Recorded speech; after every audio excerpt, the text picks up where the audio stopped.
આજની તારીખે પણ અમે માની લો કે અમારી જેવી જ કંપની બાલાજી વેફર છે તો અમે એકદમ ખાસ ક્લોઝ મિત્રો છીએ.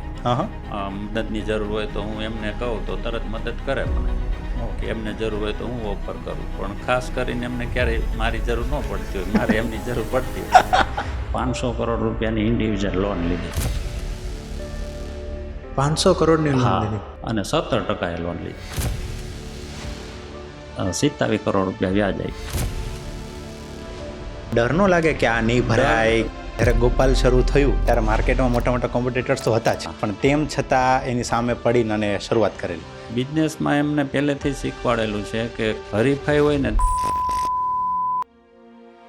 અંકલ, તમે તમારા પિતાજીથી છે ને બહુ જ ક્લોઝ હતા, રાઈટ? ફરસાણ મારા પિતાજીએ ચાલુ કરેલું, અને એની પાસેથી હું 8મા ધોરણમાં ભણતો ત્યારે ફરસાણ શીખો હતો. ત્યારે 4 રૂપિયાના કિલો ગાંઠિયા હતા. ફાધરે શીખડાવેલું કે આપણે જે ખાય ને એ જ ગ્રાહકને ખવડાવવું.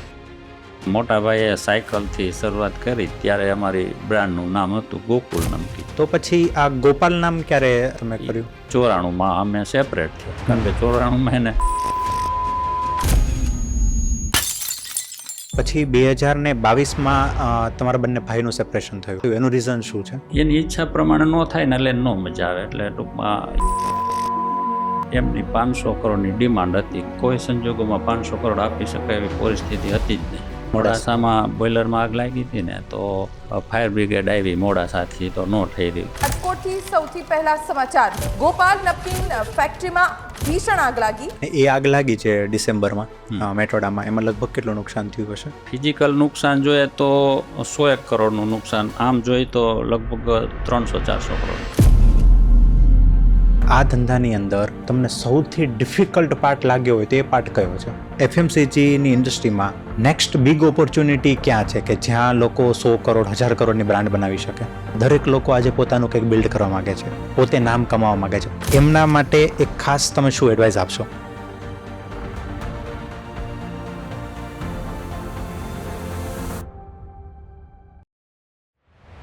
કહેવાય છે ને કે કેટલાક લોકો માત્ર બિઝનેસ નથી બનાવતા, એ લોકોમાં વિશ્વાસ બનાવે છે જે પેઢીઓ સુધી ચાલે છે.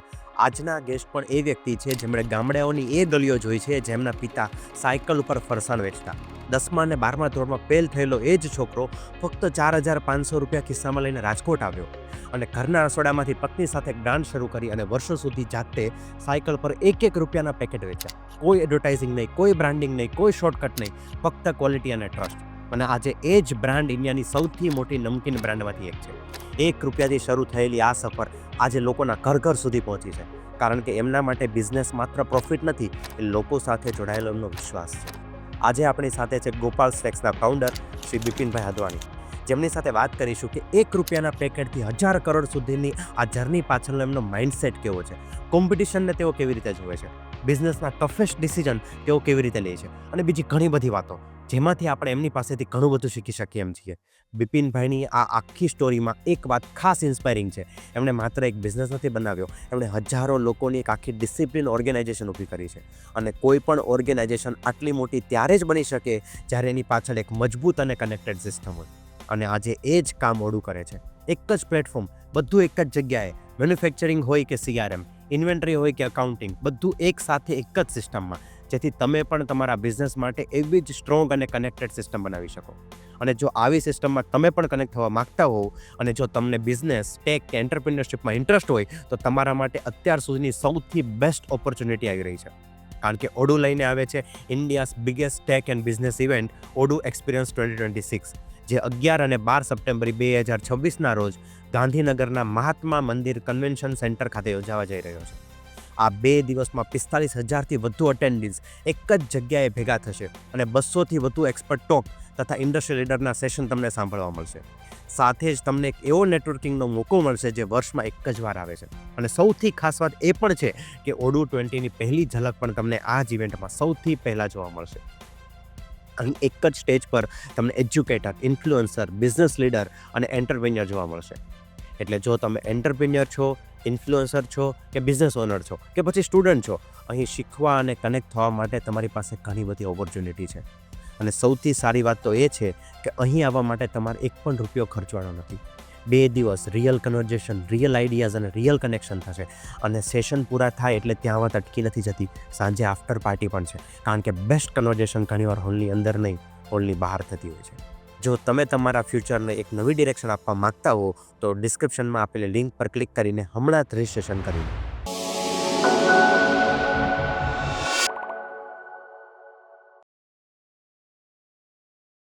અંકલ, તમે તમારા પિતાજીથી છે ને બહુ જ ક્લોઝ હતા, રાઈટ? કારણ કે જ્યારે તમારા ક્યાંય પણ ઇન્ટરવ્યૂ જોયા છે કે જ્યારે તમને સાંભળ્યા છે ત્યારે તમે દરેક વાતમાં ઘણી જગ્યાએ એવું મેન્શન કરો છો કે આ વસ્તુ મારા પપ્પા પાસેથી શીખ્યો, આ વસ્તુ મારા પિતાજી પાસેથી શીખ્યો. એવી કઈ વાત છે કે જે તમને આજે પણ એમની એ વસ્તુ યાદ છે?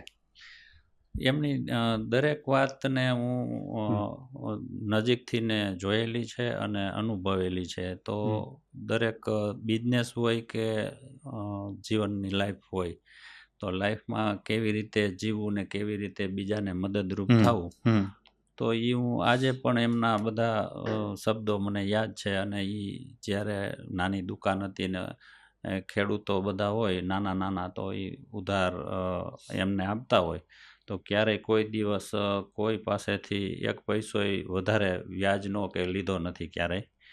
તો એ બધું અમે જોયેલું છે કે આપણે બીજાની પરિસ્થિતિને નબળી હોય એને મદદરૂપ થતા હોય તો કુદરત છે એ આપણું ધ્યાન રાખે. તો આ હું નાનપણથી જ શીખો છું. અને એમની એ જ વાતો તમારા બિઝનેસમાં ક્યાંક ને ક્યાંક તમને દરેક અંશે હેલ્પફુલ થયેલી છે? હા, બિઝનેસમાં એમને પહેલેથી શીખવાડેલું છે કે હરીફાઈ હોય ને તો જ તમારી કિંમત થાય. એટલે તમે માની લો કે દુકાન હોય કે ધંધો કોઈ પણ હોય, કાપડની દુકાન હોય તો એ કાપડ બજારમાં કરો તો જ તમારી કિંમત થાય. તમે કોઈ અલગ જગ્યાએ કરો તો એ તમારી કિંમત ન થાય. એટલે હરીફાઈમાં પહેલાંથી જ મારા પિતાજી માનતા કે હરીફાઈ તો હોવી જ જોઈએ ધંધામાં. તો એ જ રીઝન છે કે જ્યારે ગોપાલ શરૂ થયું, બરાબર, ત્યારે માર્કેટમાં મોટા મોટા કોમ્પિટિટર્સ તો હતા જ. હા, પણ તેમ છતાં એની સામે પડીને અને શરૂઆત કરેલી. હા, એટલે કોઈ પણ બિઝનેસ તમે શરૂઆત કરો તો કોક ને કોક તો માર્કેટમાં હોય જ છે. હા, તો પછી આપણી શરૂઆત જે છે, અને એમને શીખવાડેલું કે આપણે કોઈ દિવસ છે ને કોઈકની સામે નહીં જોવાનું, આપણે આપણી લીટી મોટી કરવાની, કે આને મારે પાડી દેવો કે આને આમ કરવું, એવું જિંદગીમાં કોઈ દિવસ વિચાર આવતો જ નથી. એટલે અમે કોઈની અગેન્સ્ટમાં ધંધો ક્યારેય નથી કરતા. આજની તારીખે પણ અમે માની લો કે અમારી જેવી જ કંપની બાલાજી વેફર છે, તો અમે એકદમ ખાસ ક્લોઝ મિત્રો છીએ. કે ફરવા સાથે જાય તો અમે જો એક સિંગલ હોય તો અમે બે એક જ રૂમમાં હોઈએ, એટલા ખાસ મિત્રો છીએ અમે. ક્યારેય મનમાં વિચારે ન આવે કે આપણે એમનો ડિસ્ટ્રીબ્યુટર તોડીએ કે એમનો માણસ તોડીએ કે કોઈ દિવસ. શું વાત છે! મતલબ તમે ચંદુ કાકા એટલા ક્લોઝ છો? હા, એટલા ક્લોઝ અમે. તો તમે જ્યારે મળો ત્યારે શું ડિસ્કશન થાય? અમે જ્યારે મળીએ ત્યારે ધંધાની તો બહુ ઓછી થતી હોય, પણ હરવા ફરવાની ને બાકી આ અમારી ઇન્ડસ્ટ્રી ફૂડ ઇન્ડસ્ટ્રી છે તો એમની ડિસ્કસ થતી હોય કે ભાઈ આવું અમે જે પણ કોઈ તકલીફમાં હોય ને તો અમે મદદ કરીએ. માની લો કે અમારે હજી આ ફાયર થયું ને એની પહેલાં હલ્દીરામમાં પણ ફાયર થયું હતું, આખી ટોટલ લોસ થઈ હતી કંપની. તો અમે એમને ઓફર કરીએ કે અમારી જેવું કાંઈ કામ હોય તો અમે કહેજો. અને એમને તો ઇન્દોરવાળી ફેક્ટરીમાંથી એમના પેકિંગમાં માલ પણ આપ્યો હતો. એટલે અમારે બધા આમ એકબીજાને સહયોગ આપતા. એટલે હલ્દીરામવાળી જે ફેક્ટરીમાં આગ લાગી હતી ત્યારે અહીંયાથી બી સપ્લાય થયો. ઇન્દોરવાળી ફેક્ટરી છે એમાં એમને મદદ કરી કરીને. એટલે એવું ક્યારેય ન વિચારીએ કે આને તકલીફમાં છે તો આપણે માલ ઘુસાડી દઈએ અને આપણું માર્કેટ કરી લઈએ, એવું બેમાંથી એકને ક્યારેય વિચાર ન આવે. બાકીની કંપનીવાળા કરતા હોય એવું, પણ અમને ક્યારેય ન આવે એવો વિચાર કે આનો તકનો લાભ લઈ લઈએ એવું. હા, એટલે ક્યાંક અંશે આમ કહેવાય ને કે એ જ રીઝન છે ને કે આપણે બધું કહેવાય ને કે આપણે જે કરીએ છીએ ઉપરવાળો જોવે છે, બરાબર? એ જ રીઝન છે કે આ ગ્રોથ જે બંને કંપની આટલું સારું નામ ગુજરાતમાં જે કર્યું છે, કે પછી ગોપાલ કો કે બાલાજી, એની પાછળનો એક રીઝન પણ આ છે. જી, રાઈટ. એટલે અમે ક્યારેય આમ એકબીજાના હરીફ હોય એવી રીતે અમે ક્યારેય વ્યવહાર કરતા જ નથી. મારે મદદની જરૂર હોય તો હું એમને કહું તો તરત મદદ કરે મને. તો એવી અમારે વ્યવહાર એવા સારા છે કે એમને જરૂર હોય તો હું ઓફર કરું, પણ ખાસ કરીને એમને ક્યારેય મારી જરૂર ન પડતી હોય, મારે એમની જરૂર પડતી હોય. તમે હમણાં એક બહુ સરસ વાત કરી કે તમારા પિતાજીએ તમને કીધું છે કે આપણે આપણી લીટી લાંબી કરવાની, બીજાની ભૂસવાની કોશિશ નહીં કરવાની, બરાબર? તો ચલો, આપણો સ્વભાવ એટલો સારો છે કે આપણે એવી રીતે કરીએ, પણ બીજા આવું કરતા હોય તો એને પછી તમે કઈ રીતે ટેકલ કરો? ઈ બીજા તો ઈ જે કરતા હોય ઈ તો એનો ગોલ છે, એને શું કરવું ઈ આપણે પ્રોપર નક્કી ન કરી શકીએ. આપણે શું કરવું ને ઈ આપણે નક્કી કરી શકીએ. એટલે આપણે તો આપણો શું ગોલ છે ને ઈ આપણે જ વિચારવાનું એમ. એટલે પછી આપણે એવી રીતે રહેતા હોય તો સામાવાળા એવી રીતે રહે. રાઈટ. એ સમય સાથે એ બી થોડુંક શીખી જશે. અમારે પહેલા નાઇટ શિફ્ટમાં કોઈ નહોતા ગર્લ્સ આવતી, તો ત્યાં અમારે બાલાજીનું અમારું બાજુમાં જ હતું. ઓકે. તો એમને કાંઈ ડિસ્પ્યુટ થયા હતા તો એ છોકરીઓ અમારે ત્યાં આવી હતી, અને પછી ચંદુભાઈ અમારી ફેક્ટરી આવતા હોય તો મને એમ કીધું કે ભાઈ આ છોકરીઓ છે ને એના અમારે ત્યાં હજી હિસાબ નથી થયા. તો મેં બીજે દિવસે જ એમને રજા આપી દીધી. સખત જરૂર હતી તેમ છતાંય રજા આપી દીધી. કારણ કે મિત્રતામાં છે ને આ વસ્તુ ક્યારેય થવી જ ન જોઈએ કે એમની કોઈ નબળાઈ તો એનો લાભ લઈએ ને એવો વિચાર ક્યારેય ન આવે. પછી એમને ક્યાંક વલસાડમાં થોડો ઇસ્યુ હતો ઘણા વર્ષો પહેલાં, ત્યારે મેં એમને ઓફર કરી કે ભાઈ અહીંથી એક બસ ભરીને મોકલી દઉં છોકરીઓ, તમારું ત્યાં અટકવું ના જોઈએ. તો એમને કીધું કે ભાઈ હું જરૂર પડશે તો કહીશ, પણ જરૂર ના પડી. પણ એક ઈ તમે કોલ કર્યો એ બી બહુ ઇમ્પોર્ટન્ટ છે ને કે હા, કે જ્યારે તમારા કોમ્પિટિટર કહેવાય, માર્કેટની અંદર તો કોમ્પિટિટર કહેવાય, રાઈટ? તમે દોસ્ત મિત્રો છો પણ માર્કેટની અંદર કોમ્પિટિટર છે, એને કંઈક જરૂર પડી ત્યાં પણ તમારો એક કોલ જતો રહ્યો. જી. એમને એટલે એ કોમ્પિટિટર કેવી રીતે કહેવાય કે ભાઈ સેમ વસ્તુ બનાવી છે અને સેમ દુકાનમાં વેચાય છે, એટલે એ તો જેની સર્વિસ સારી હોય અને જેની વસ્તુ સારી હોય એ ગ્રાહક લે, એમાં બીજું કાંઈ ઓલું હોતું નથી. હા, બંને બ્રાન્ડ પોતપોતાનું કામ કરીને પોતપોતાનું બેસ્ટ આપવા ટ્રાય કરે છે. જેની જે સર્વિસ ને ક્વોલિટી સારી આપી શકે એમનું કસ્ટમર લે. અને કસ્ટમર તો શું છે કે એને પોતાને સર્વિસ સારી જોતી હોય. રિટેલર કોઈ દિવસ કોઈ એક જ બ્રાન્ડ જ વેચવી એવો આગ્રહ ન કરતા હોય. એમને તો કસ્ટમર જે માંગે ને એ આપવું પડે. પણ આ બિઝનેસ માઇન્ડસેટ હોવો એ બહુ જરૂરી છે અને આવો બહુ રેરલી હોય છે. જ્યારે ચંદુભાઈ વિરાણી સાથે મેં પોડકાસ્ટ કર્યો હતો ને, ત્યારે ચંદુભાઈ એ જ વાત કરી જે તમે હમણાં હલ્દીરામની વાત કરી કે હલ્દીરામની ફેક્ટરીમાં આગ લાગી ગઈ અને ત્યારે એ માર્કેટ એ લોકો ટેપ કરી રહ્યા હતા, બરોબર? ત્યાં જે ફેક્ટરી એમની બની હતી તો એ પોતાનું બધું સ્ટોપ કરી અને એમણે વિચાર્યું કે નહીં, હું પહેલાં એમને સપોર્ટ કરીશ, આપણે થોડુંક લેટ ઓપનિંગ કરશું, બરાબર? માર્કેટમાં થોડાક લેટ જઈશું. નહીતર એ તો કેવો બેસ્ટ ચાન્સ હતો કે માર્કેટમાંથી તમારો કોમ્પિટિટર જ ગાયબ થઈ ગયો, તો તમે આખો માર્કેટ સેટ પોતાનો કરી શકવામાં હતા, રાઈટ?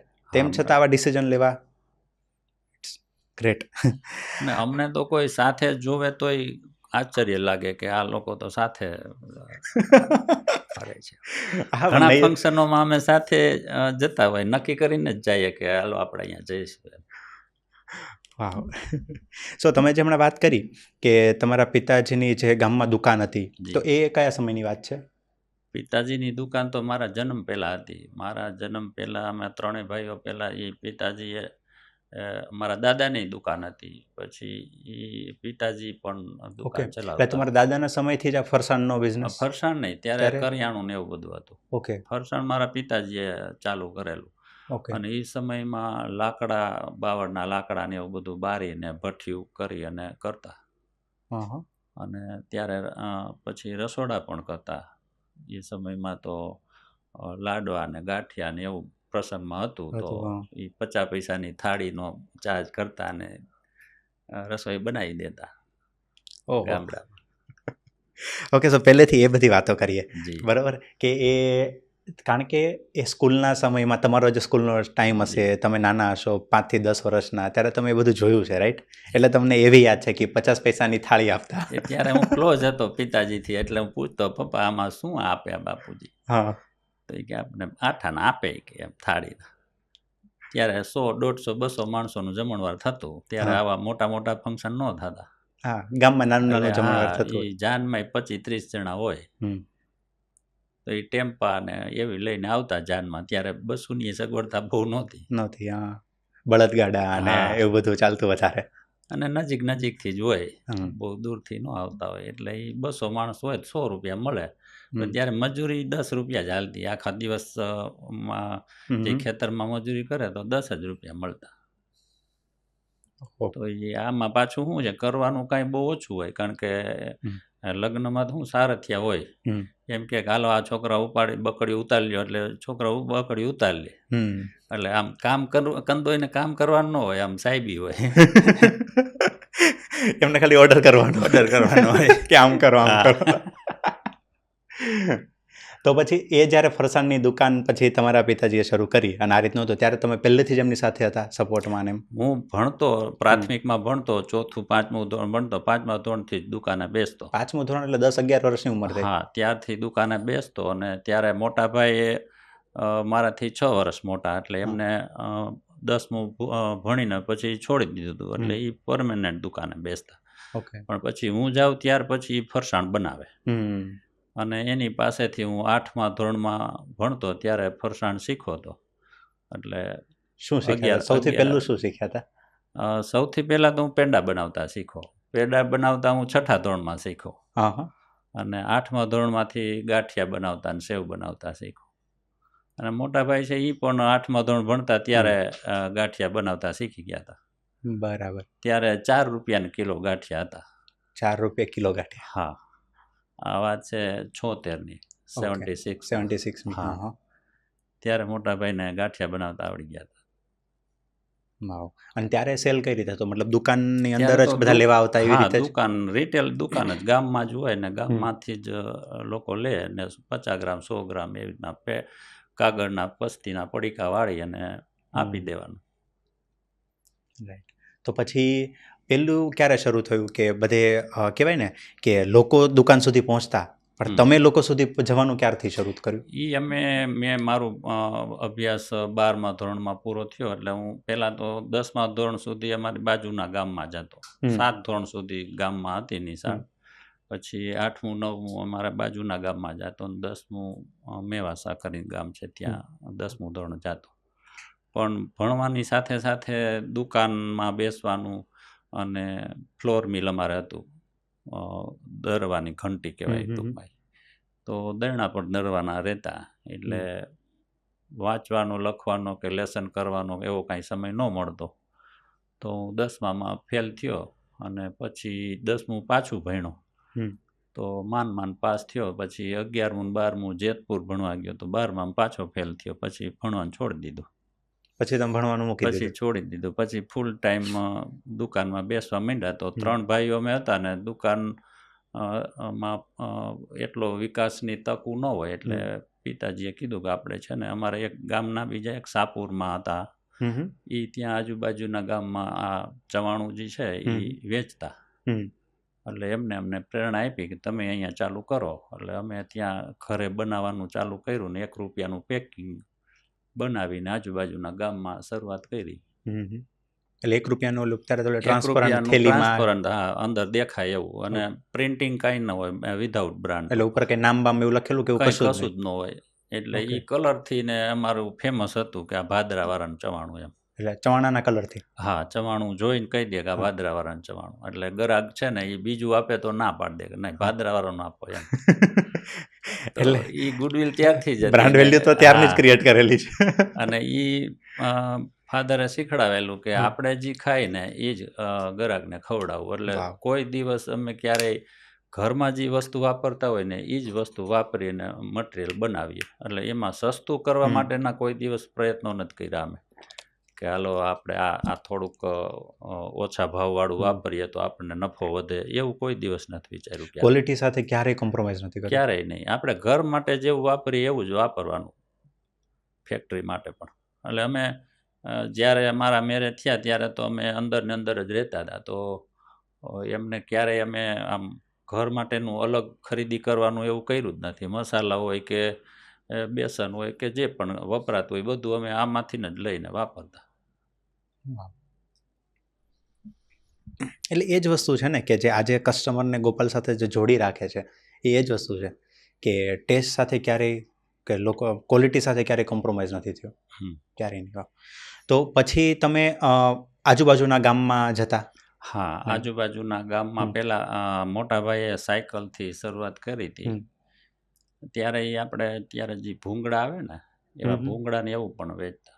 ઓકે. હા, પછી મને મેં શરૂઆત કરી તો મને બાપુજીને કીધું કે ભાઈ મને મોપેડ તમે લઈ દો ને તો હું જાઉં ગામડામાં શરૂઆત કરું. તો પછી નવું મોપેડ લઈ દીધું. તો મોપેડ ઉપર હું થેલા ટીંગાડી અને ઓલા ચાના થેલા આવતા પેલા, તો એ ચાના થેલા આગળ રાખ્યો હોય ને પાછળ લાકડાની પેટી રાખી ને એની ઉપર 2 થેલા ટીંગાડેલા હોય ને એક ઉપર રાખ્યો. એવડું બધું ગોઠવીને હું નીકળતો. તો આજુબાજુના ગામમાં 10 થી 12 ગામ દરરોજના થાય. તો વહેલો સવારમાં 7 વાગ્યામાં નીકળી જાઓ એટલે 1-1.5 વાગે ત્યાં રિટર્ન આવી જાઓ. અને એવી રીતે 52 ગામની અંદર મેં પ્લેસમેન્ટ કર્યું ને બહુ સરસ ડિમાન્ડ હતી. તો એ આ કયા સમયની વાત છે? આ છે 1988-89ની. 88-89ની વાત છે. અને એ કેટલા વર્ષ તમે એવી રીતે કર્યું? 1.5 વર્ષ ચલાવ્યું. પછી 1.5 વર્ષ સવારમાં ડેઈલી મોપેડ લઈને નીકળી જવાનું આજુબાજુના ગામમાં. ત્યારે આજ ભાવ તો 1 રૂપિયાનું ચવાણુંનું પેકેટ. 1 રૂપિયામાં ત્યારે અમે 40 ગ્રામ આપતા, એટલે અત્યારે જે 10 રૂપિયાનું પેકેટ આવે એ ત્યારે 1 રૂપિયામાં હતું. હા. અને 1.5 વર્ષ આ કર્યું? હા, 1.5 વર્ષ જેવું કર્યા. પછી મને એમ થયું કે હવે મારે રાજકોટ જવું છે એમ. એટલે મેં બાપુજીને કીધું. કેમ એવું કેમ વિચાર્યું? એવું એટલે વિચાર્યું કે ત્યાં અમે 3 ભાઈઓ હતા. તો એ કામમાં બાકીના 2 ને કોઈ એટલી બધી ઓલી અગ્રેસિવતા નહોતી અને મને વધારે એગ્રેસિવતા હતી. તો મેં કીધું કંઈક મોટું કરવું છે, કંઈક અમારે અલગ કરવું છે એમ. તો મને ખાલી 4200 રૂપિયા આપ્યા. એની 4200 રૂપિયા જે ઘંટીના દરામણ આવતા હોય ને એ ખાનામાં પડ્યા હતા કે હાલે આટલા છે કે તારે ધંધો જે કરવો એ કર. તો એ 4200 રૂપિયા લઈને રાજકોટમાં આવ્યો અને મારા ભાઈના દીકરા સાથે અમે 8500 રૂપિયાના ઇન્વેસ્ટમેન્ટથી ને ધંધાની શરૂઆત કરી. એ શેનો ધંધો હતો? હા, ચવાણુંનો જ. ચવાણુંનો જ હતો. ત્યારે પછી અમે સેવ ને ચવાણું ને ગાંઠિયા ને એવું બધી ફરસાણની 10-12 પ્રોડક્ટ બનાવતા. ઓકે. પણ રાજકોટમાં? રાજકોટમાં. ત્યારે ભાડાનું મકાન રાખીને 300 રૂપિયા ભાડાનું મકાન રાખીને અમે બંને વચ્ચે 8500 રૂપિયા રોકી અને આ શરૂઆત કરી. ત્યારે અમારી બ્રાન્ડનું નામ હતું ગોકુલ નમકીન. ઓકે. ત્યારે ગોકુલ નામ હતું? ગોકુલ ગૃહ ઉદ્યોગ. Okay, right. તો પછી આ ગોપાલ નામ ક્યારે તમે કર્યું? એ અમારું જે શરૂઆત અમારી હતી 2 વર્ષ પછી અમે એક એમાંથી થોડું કમાણા. એને થોડાક જે તમે તમારા કઝિન ભાઈ બંને કરતા હતા એમાંથી? ઓકે. એટલે પછી એક અમે મકાન લીધું એમાં ચંદ્રેશનગર મેઇન રોડ ઉપર. અને એ મકાન લીધું ને એમાં અમને બંનેને બેયના પિતાજીએ 70,000 રૂપિયા આપ્યા હતા. અને પછી અમે એ મકાનમાં પ્રોગ્રેસ કર્યો ને પછી 94માં અમે સેપરેટ થયા. કારણ કે 94માં એને લોટરીની દુકાન કરી ભાઈ. એટલે પછી હું એકલો સંભાળતો હતો ને રહેવાનું ઘરમાં ને ઘરમાં જ હતું. એટલે થોડું તકલીફ થતી હતી. તો પછી એ ધંધો પછી એમને આપી દીધો. અને 94માં હું સેપરેટ થયો. એમાંથી મને 2.5 લાખ રૂપિયા મળ્યા. ઓકે. એ જે 94 સુધી તમે જે બિઝનેસ કર્યો જે ગોકુલ ગૃહ ઉદ્યોગમાં, એ આખો તમે તમારા કઝિન ભાઈને આપી દીધો? હા, કઝિનને આપી દીધો. ઓકે. અને તમને એમાંથી 2.5 લાખ રૂપિયા મળ્યા? હા. અને પછી તમે ફરીવાર ઝીરોથી શરૂઆત કરી? હા, એ 2.5 લાખ રૂપિયામાં મેં રાજનગર સોસાયટીમાં નરિયાવાળું મકાન લીધું. અને એમાં આગળ ફળિયું હતું. એ ફળિયામાં છાપરા બનાવી અને ત્યાં પાછી નવી શરૂઆત કરી. તો ત્યારે તમારા મેરેજ થઈ ગયા હતા કે? 93માં મેરેજ થયા અને 94માં અમે સેપરેટ થયા. Okay, right. 94ના ચોથા મહિનામાં 26/4/90 અમે ચાલુ કર્યું હતું. 26/4/94 અમે જુદું કર્યું. એટલે એક્ઝેક્ટ 4 વર્ષ ચલાવ્યું. 4 વર્ષ. અને 6ઠા મહિનામાં ગોપાલની શરૂઆત કરી 2 મહિના પછી. તો ત્યારે ગોપાલ નામ કેમ આપ્યું? કૃષ્ણ ભગવાનના નામમાં અમને પહેલેથી શ્રદ્ધા વધારે. અને આ જે ગોકુલજી છે એ કૃષ્ણની ભૂમિ હતી. એટલે હવે ખુદ કૃષ્ણનું નામ રાખ્યું કે હવે આપણા ભગવાન ઉપર વધારે શ્રદ્ધા, એટલે એમના નામથી ને શરૂઆત કરી. ત્યારે ઓપ્શન કોઈ વિચાર્યા હતા કે આવા નામ રાખીએ એવું કંઈ કે? એવું કાંઈ ઓપ્શન નહોતું મારે. ત્યાં અમારે જ્યારે ગામડે હું જાતો ને આજુબાજુના ગામમાં, ત્યારે એક વડાલનું નમકીન આવતું, કૈલાસ નમકીન કરીને. તો એ શંકર ભગવાનમાં માનતા, અમે કૃષ્ણ ભગવાનમાં માનતા. એટલે અમે ગોકુલ નામ રાખ્યું હતું. એટલે ત્યારે ગોકુલ. રાઈટ. જ્યારે છે ને આપણે સૌરાષ્ટ્ર સાઈડ જતા હોઈએ ને બરાબર, ત્યારે ટ્રક જોતા હોય ને ત્યારે એક સેન્ટેન્સ એક કહું છું ને કે વન ઓફ ધ મારું બેસ્ટ ટેગલાઇન જે આજ સુધીની મેં જોયેલી ટેગલાઇનમાં બેસ્ટ ટેગલાઇન છે બરાબર, કે દરેક ટ્રકની પાછળ લખેલું હોય સબભૂમિ ગોપાલ કી. બરાબર. બરાબર. આ એટલું મસ્ત મને સેન્ટેન્સ ગમે છે ને કે એક માર્કેટિંગનું માર્કેટિંગ અને એક રિયાલિટી બી યાદ છે ને, બધી ભૂમિ કૃષ્ણ ભગવાનની જ છે બરાબર, સબભૂમિ ગોપાલ કી. તો આ ટેગલાઇન ક્યારે પડી? એ ટેગલાઇન અમને અમારા જે રિક્ષાવાળા હતા ને, અમારે રાજકોટમાં બધા ડિસ્ટ્રીબ્યુટર પોતે જાતે જ રિક્ષા લઈને દુકાને માલ દેવા જતા. તો એમાં અમે પેન્ટિંગ કરાવતા. તો એ પેન્ટરે એની મેળે મગજમાં આવ્યું એટલે એમને એક રિક્ષામાં લખ્યું સબભૂમિ ગોપાલ કી. મતલબ રિક્ષા પેન્ટ કરવા વાળા એની રીતે લખી હા, નાખ્યું. એમની રીતે લખ્યું ને તો એ ખુશ થઈ ગયો. બીજા વાંચ્યું ને તો એ બધા એમ કીધું મને લખી દે. તો બધાએ લખાયું તો ગામમાં ફરતું થઈ ગયું. ત્યારે તો અમારી પાસે એવા કોઈ મોટા ટ્રક ને એવું હતું નહીં. પણ પછી જ્યારે અમે પહેલો ટ્રક લીધો, મેં બાલાજીના એક સુપર સ્ટોકિસ્ટ બંધ થઈ ગયા હતા ને એમની પાસેથી પેલા અમે એક જૂનો ટ્રક લીધો હતો. અને પછીથી અમે 2008માં અમે નવી ટ્રકથી શરૂઆત કરી. ઓકે. તો બધામાં પછી લખાવા માંડ્યા એવી રીતે. અને એ બધા જેટલા વાંચે એને બધાને ગમતું કે આ સેન્ટેન્સ બહુ સારું છે. બહુ સરસ છે. એટલે પેલા ગામમાં ફરતું, હવે આખા ઇન્ડિયામાં ફરે છે. રાઈટ. તો 94માં ગોપાલ નમકીનની શરૂઆત થઈ, રાઈટ? અને 94માં હા. અને ત્યારે બધું મતલબ એક ઘર તમે જે રાખ્યું હતું, એ ઘરમાં જ રહેતા અને ત્યાં જ બધું બનતું.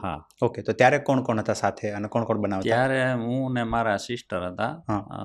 મારા જીજાજી છે ને એ એના ભાઈઓ ને એ બધા 90માં સેપરેટ થયા હતા. તો એ ફ્રી હતા. એટલે મારા ફાધરે એમ કીધું કે ભાઈ તું આ બેનને એને ત્યાં રાખ. એટલે એમને મેં સાથે લીધા. એટલે ત્યારે એમની પાસે કાંઈ પૈસા નહોતા ને મારી પાસે કાંઈ પૈસા નહોતા. એટલે શૂન્યમાંથી જ સર્જન કરવાનું હતું. પણ મારી પાસે આ બનાવવાનો અનુભવ હતો, એ બહુ કામમાં આવ્યો. અને જીજાજી છે એ મિકેનિકમાં થોડા વધારે નોલેજેબલ હતા. તો અમે શરૂઆતમાં તો અમારી પાસે કાંઈ મશીનરી કે એવું હતું નહીં. એટલે મેન્યુઅલી બધું બનાવવાનું હતું. તો એમાં તો કારીગરોની પણ થોડી તકલીફ રહે. ક્યારેક રજા રાખી દે તો અટકી જાય ને એવું બધું થાય. એટલે અમે શરૂઆત કરી મશીન બનાવવાની, સેવના મશીનથી. એટલે સેવ બનાવવાનું મશીન જાતે જ બનાવ્યું? સેવમાં સંચો આવતો કે એ હાથેથી ફેરવીને પાડવાનો. હા. તો એની બદલે એ મોટર કેવી રીતે લાગે, તો એ મેં જીજાજીને કીધું કે આમાં આપણે મોટરવાળું બનાવવું હોય તો કેવી રીતે થાય. એટલે એમને પોતાનું માઇન્ડ લગાવીને શરૂઆતમાં એ બનાવ્યું કે પવાલું બનાવીને એમાં સ્લાઇડરવાળું પવાલું બનાવ્યું. એટલે એમાં લોટ ભરીને સ્લાઇડમાં ચડાવી દે એટલે ચાપ ચાલુ કરીએ એટલે મોટર ફરે એટલે સ્ક્રૂ ફરે એટલે પ્રેશર આવે ને એટલે સેવ પડે. એવું બનાવી દીધું. હા. એટલે પેલું સેવનું તો એ પેલું જ મશીન હશે ને? હા, એ પેલું ઇલેક્ટ્રિક. ગોપાલની જર્નીમાં ઇલેક્ટ્રિક સ્વિચ વાળું, મતલબ કોઈ પણ તમે ગણો પેલું મશીન એ જ હશે. હા, એની પહેલા બધું મેન્યુઅલી જ કરતા. જારાથી ગાંઠિયા પાડવાના, સંચામાં સેવ બને, એવી રીતે મેન્યુઅલી જ બનાવતા અમે. પછી શું થયું? પછી આ ધંધો ધીમે ધીમે તમે કઈ રીતે વિકસાવ્યો અને કઈ રીતે મોટું થતું? ધીમે ધીમે અમે 94 થી ને 98 સુધી ઘરમાં જ બનાવતા. જે તમે રાજનગર વાળું જે ઘર કીધું એમાં જ?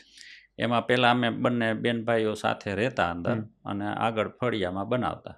પછી થોડી સંકળાશ પડી એટલે બેન બારે ભાડે રહેવા ગયા અને પછી હું ભાડે રહેવા ગયો. એટલે પછી આખું બિઝનેસનું જગ્યા થઈ ગઈ. ઓકે.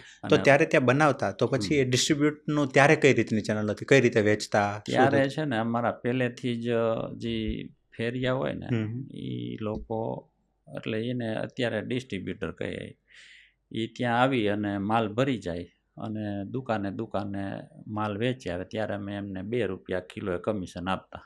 ઓકે. અમારો નિયમ એવો હતો કે પહેલો જે શરૂઆત કરી હોય ને એને જ્યાં જાતો હોય ને ત્યાં બીજો આવે ને એમ કંઈક ભાઈ એ જાય છે ને ત્યાં તારે નહીં જવાનું. હા.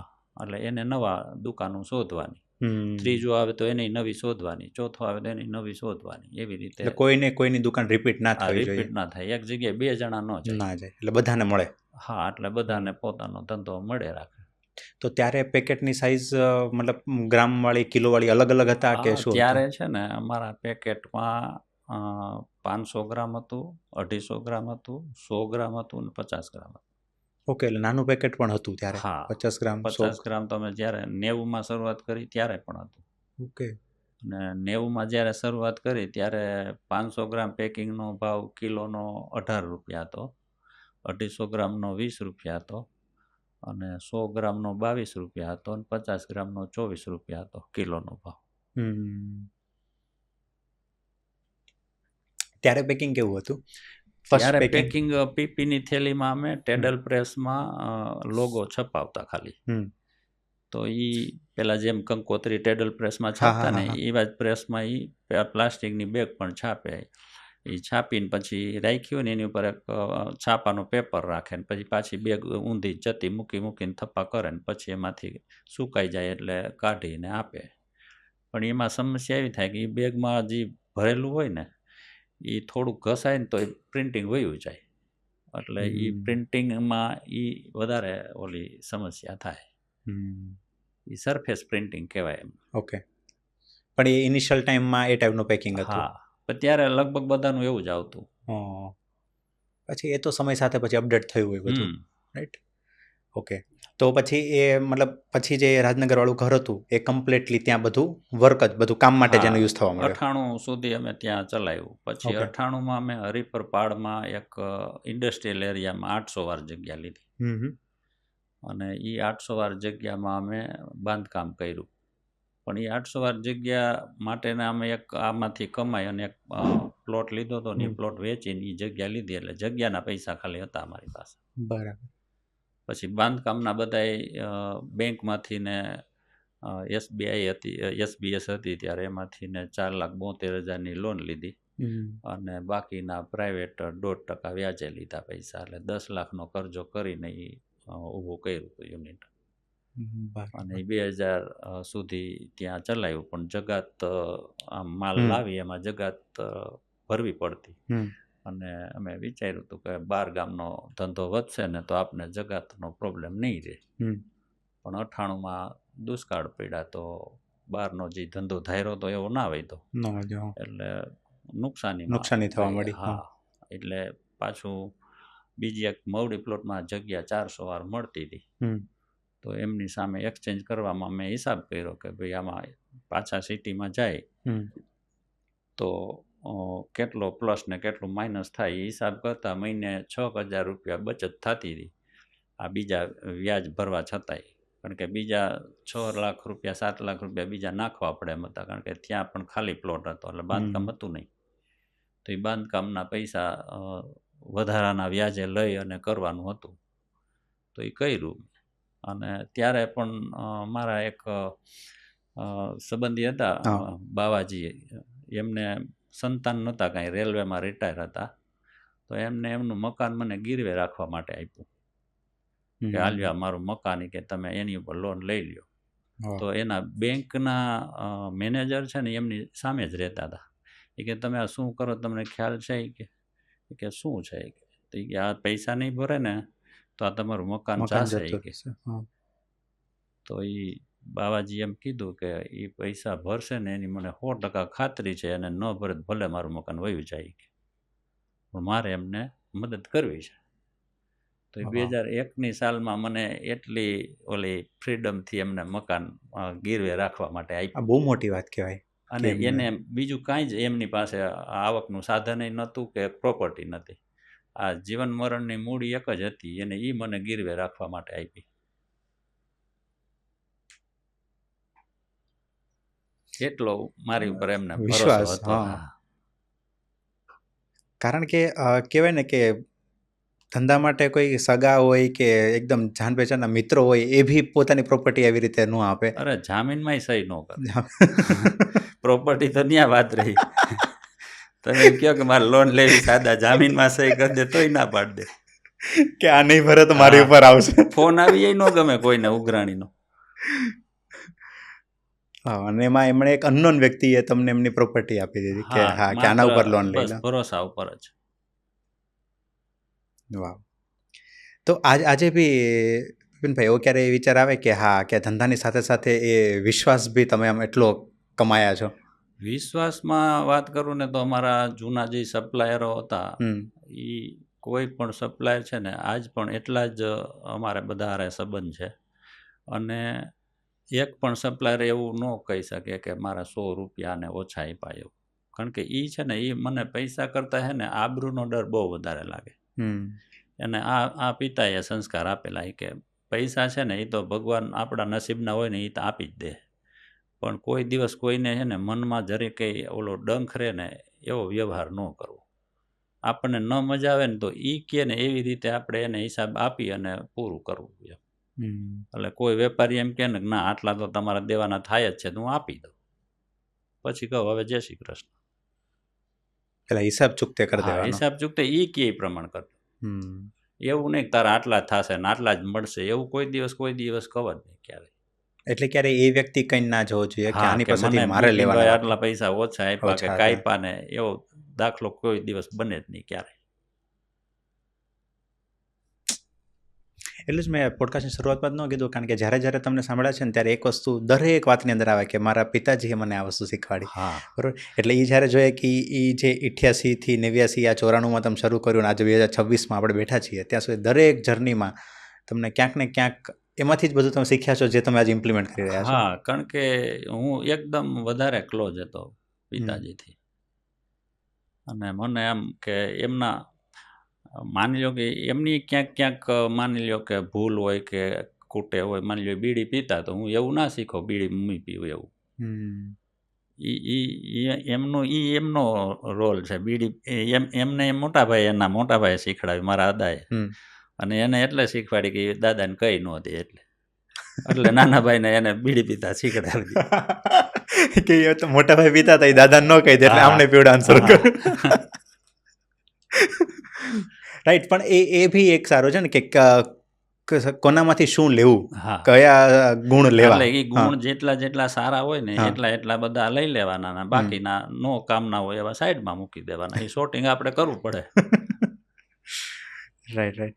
આજે એવું થાય કે જ્યારે તમારા પિતાજી હતા એ એક નાની દુકાનમાંથી એમણે શરૂ કર્યું હતું, બરાબર. અને જો આજે કદાચ હોત અને આટલી મોટી ગોપાલની પ્રગતિ અને આટલી ફેક્ટરી જોત, એવો વિચાર આવે ક્યારે? કે બહુ વિચાર આવે અને બહુ જ એવું થાય કે હોત તો કેટલા બધા ખુશ થાત એમ.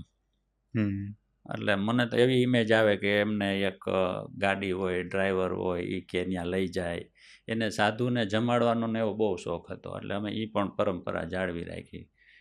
તો બધાને બીજાને પણ અમે જ્યારથી 1980માં અમે ફ્લોર મિલ કર્યું ને તો ત્યારે ઘઉંમાં કોઈક ધનેડા ને એવું આવતું હોય તો એ પીલાઈ જતું હોય તો અજાણે એવું થઈ જતું હોય. અને તો અમે છે ને ત્યારથી પિતાજીએ ગામના જે બાળકો હોય ને એને બટુક ભોજન દર સંક્રાંતે કરાવવાનું ચાલુ કર્યું. તો ત્યારથી 95માં ફાધર વયા ગયા પછી અમે એ પરંપરા ચાલુ જ રાખી છે. તો આજની તારીખે દર સંક્રાંતે અમે ગામના છોકરાઓને જમાડવા માટે રાજકોટથી જાય સ્પેશિયલ. એટલે એ પાપ અનાયાસે ન થઈ જાય, પછી કોઈનું અનાયાસે આવી ન જાય. એ એટલા ક્લિયર હતા કે અમારે ગાય બાંધી હતી ને તો એ ગાયને અમારા દાદીએ ઓલો જે વારેલો લોટ હોય ને એ ખવડાવતા દેખી ગયા મારા ફાધર. એ ગાય વેચી નાખી. એ કે આ છે ને પંચકણકીનો લોટ કહેવાય કે આ ગાયને આપણે ખવડાવીને એટલે આપણામાં સ્વાર્થ આવવા માંડે. એટલે સ્વાર્થ આવે ને એટલે એનું લિમિટ ન હોય કેટલો આવે. આટલી કાળજી રાખતા કે કોઈનું 1 રૂપિયાનું ખોટું આવી ના જવું જોઈએ. તો એ હું ક્લોઝ હતો એટલે હું આ બધું શીખો એમ.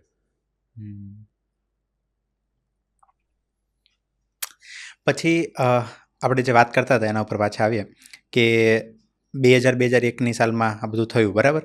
અને પછી આખી ફેક્ટરી ઓટોમેશન ઉપર ક્યારે ગઈ? ક્યારે એવું વિચાર્યું કે હવે આને લાર્જ સ્કેલ ઉપર લઈ જવી છે?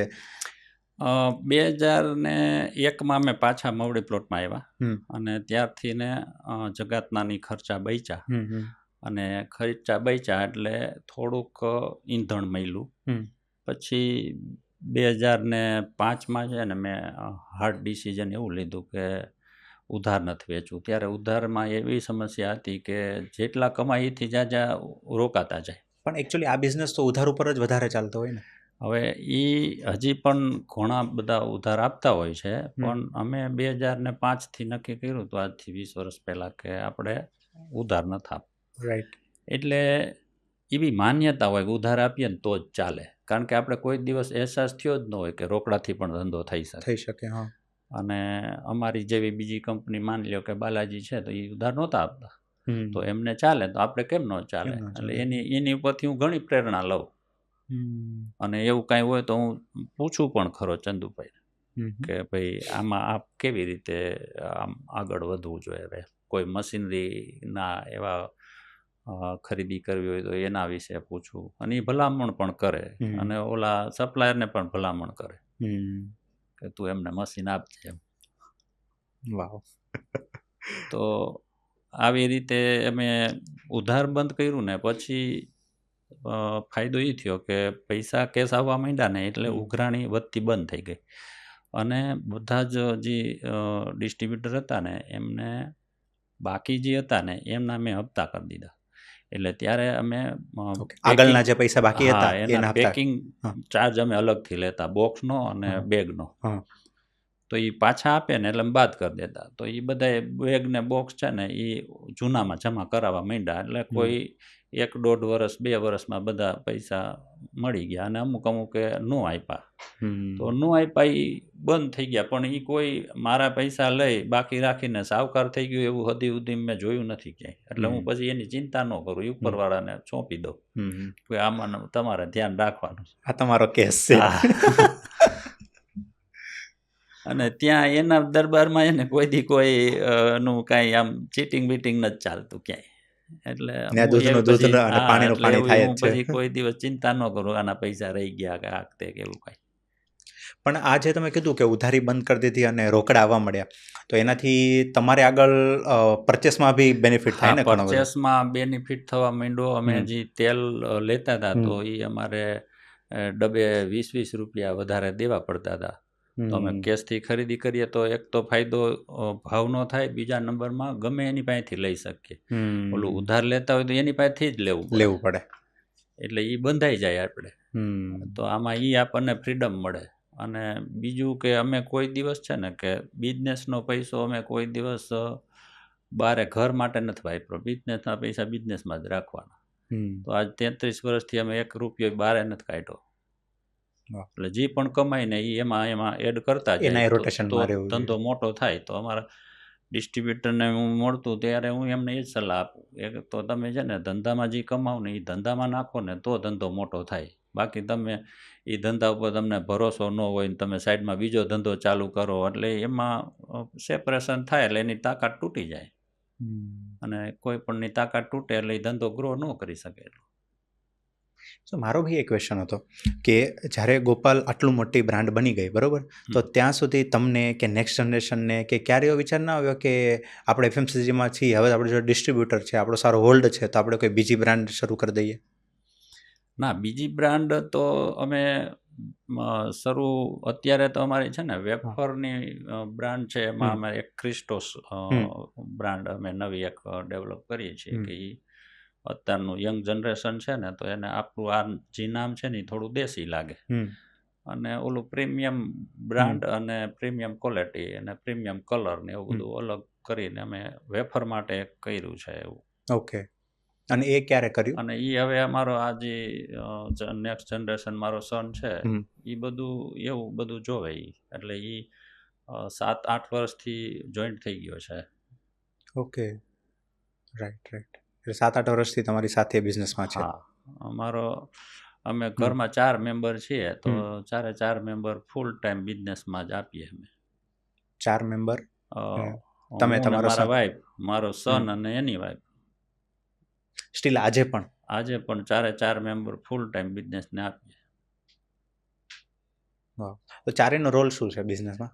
ચારેયમાં મારો રોલ નવા જે કોઈ એક્સપાન્શન કરવાના હોય, કોઈ નવી ફેક્ટરી કરવાની હોય તો એ જગ્યા નક્કી કરવાની ને કોઈ યારે એવું ટાઈઅપ કરવાનું હોય તો એ જોવાનું અને બાંધકામનું કે એવું બધું જોવાનું અને મશીનરીનું ઓટોમેશન ને ડેવલપમેન્ટ અને રૂટીન જે છે એ બધું મારો સન જોવે અને પછી HR છે તો એ મારી ડોટર ઇન લો એ બધું રિક્રુટમેન્ટ હોય, ઇન્ટરવ્યૂ હોય, HR હોય એવું બધું એ જોવે અને મારા વાઈફ છે એ બધું જે બોક્સની ભરવાવાળી જે દીકરીઓ હોય એમને બધું એ ધ્યાન રાખે અને સ્ટોરનું ધ્યાન જોવે. સ્ટોરમાં વધારાની કોઈ વસ્તુ પડી હોય તો એ નિકાલ કરવાનું ને એવું બધું જોવે. એટલે ઓન લોકેશન જે બધું જોવાનું છે ત્યાં જે દીકરીઓ જે બધી કામ કરે છે એમનું બધું મેનેજમેન્ટ તમારા વાઈફ કરે? હા, એટલે HR ની ઉપર ટૂંકમાં એમનો રોલ હોય કે એના નિયમો કેવા બનાવવા એ બધું એમને પહેલેથી શીખેલું છે અને એ પહેલેથી જ મેરેજ અમારા થયા ત્યારથી જ પેકેટ ભરાવતા એટલે ત્યારથી જ ધંધામાં સાથે જ છે અને જેમ સ્ટેપ આગળ થતા ગયા એમ એમને એમનો રોલ થોડો ચેન્જ થતો ગયો. પહેલાં જેમ પડીકા ભરાવતા તો અત્યારે જે છોકરીઓ છે તો એમને કેવા નિયમો રાખવા. તો અમારે ફેક્ટરીની અંદર જ હોસ્ટેલ છે તો દીકરીઓને રહેવાની સુવિધા અને સેફ કેવી રીતે રહે, એના પેરેન્ટ્સ આવે તો એમને જરાય ચિંતા ન રહે એ અમારો પહેલો ગોલ હોય. તો અમે એને મોબાઈલ ના રાખવા દઈએ કારણ કે મોબાઈલમાં એ કોઈ સાથે વાતું કરે તો એમના પેરેન્ટને ચિંતા થઈ તો એ અમે એમના પેરેન્ટ્સ હોય એવી રીતે જ અમે એમને રાખીએ. અને પછી એને જેને 2-3 દીકરીઓ 4 દીકરીઓ હોય તો એના પેરેન્ટ્સને એના મેરેજની ચિંતા હોય, એના ખર્ચની ચિંતા હોય તો અમે એ પણ અમે કાળજી રાખીએ કે અમે એને કરિયાવર બોનસ આપીએ કે કરિયાવર બોનસ. હા, 1 વર્ષ કામ કરે એટલે એને 30,000 કરિયાવર મને અને 2 વર્ષ કર્યું હોય તો 70,000 મળે, 3 વર્ષ કર્યું હોય તો 1,05,000 મળે. એમ સિનિયોરિટી પ્રમાણે વધતું જાય. ઓકે, તો જે સમયના મેરેજ થાય ત્યારે એને આ કરિયાવરમાં મળે, સાથે એને ચેક મળે અને પગાર જે આપ્યો હોય એ એમને જો એમના પેરેન્ટ સારા હોય ને તો એને બચત કરી હોય અને આ કરિયાવર બોનસ મળે તો એના પ્રસંગ એમાંથી જ નીકળી જાય આરામથી. તો એને કોઈ જાતનો ખર્ચો ન થાય. અને બીજું કે અમારા અહીંયા રહેવાની સુવિધા છે એ ફ્રી છે અને જમવાની સુવિધા 3 આમાં 24 કલાક રસોડું ચાલુ છે અને બધું ટિફિનલેસ કંપની છે અમારી એટલે કોઈ ટિફિન લઈને ન આવે અને ચાર્જ પણ કાંઈ નથી, 0 ચાર્જ છે. બધા જેટલા બી એમ્પ્લોય છે બધા એમ્પ્લોયને ત્યાં જ જમવાનું ફ્રી. હા, એક જ રસોડે અમે જે ખાઈ એ જ એને ખવડાવીએ.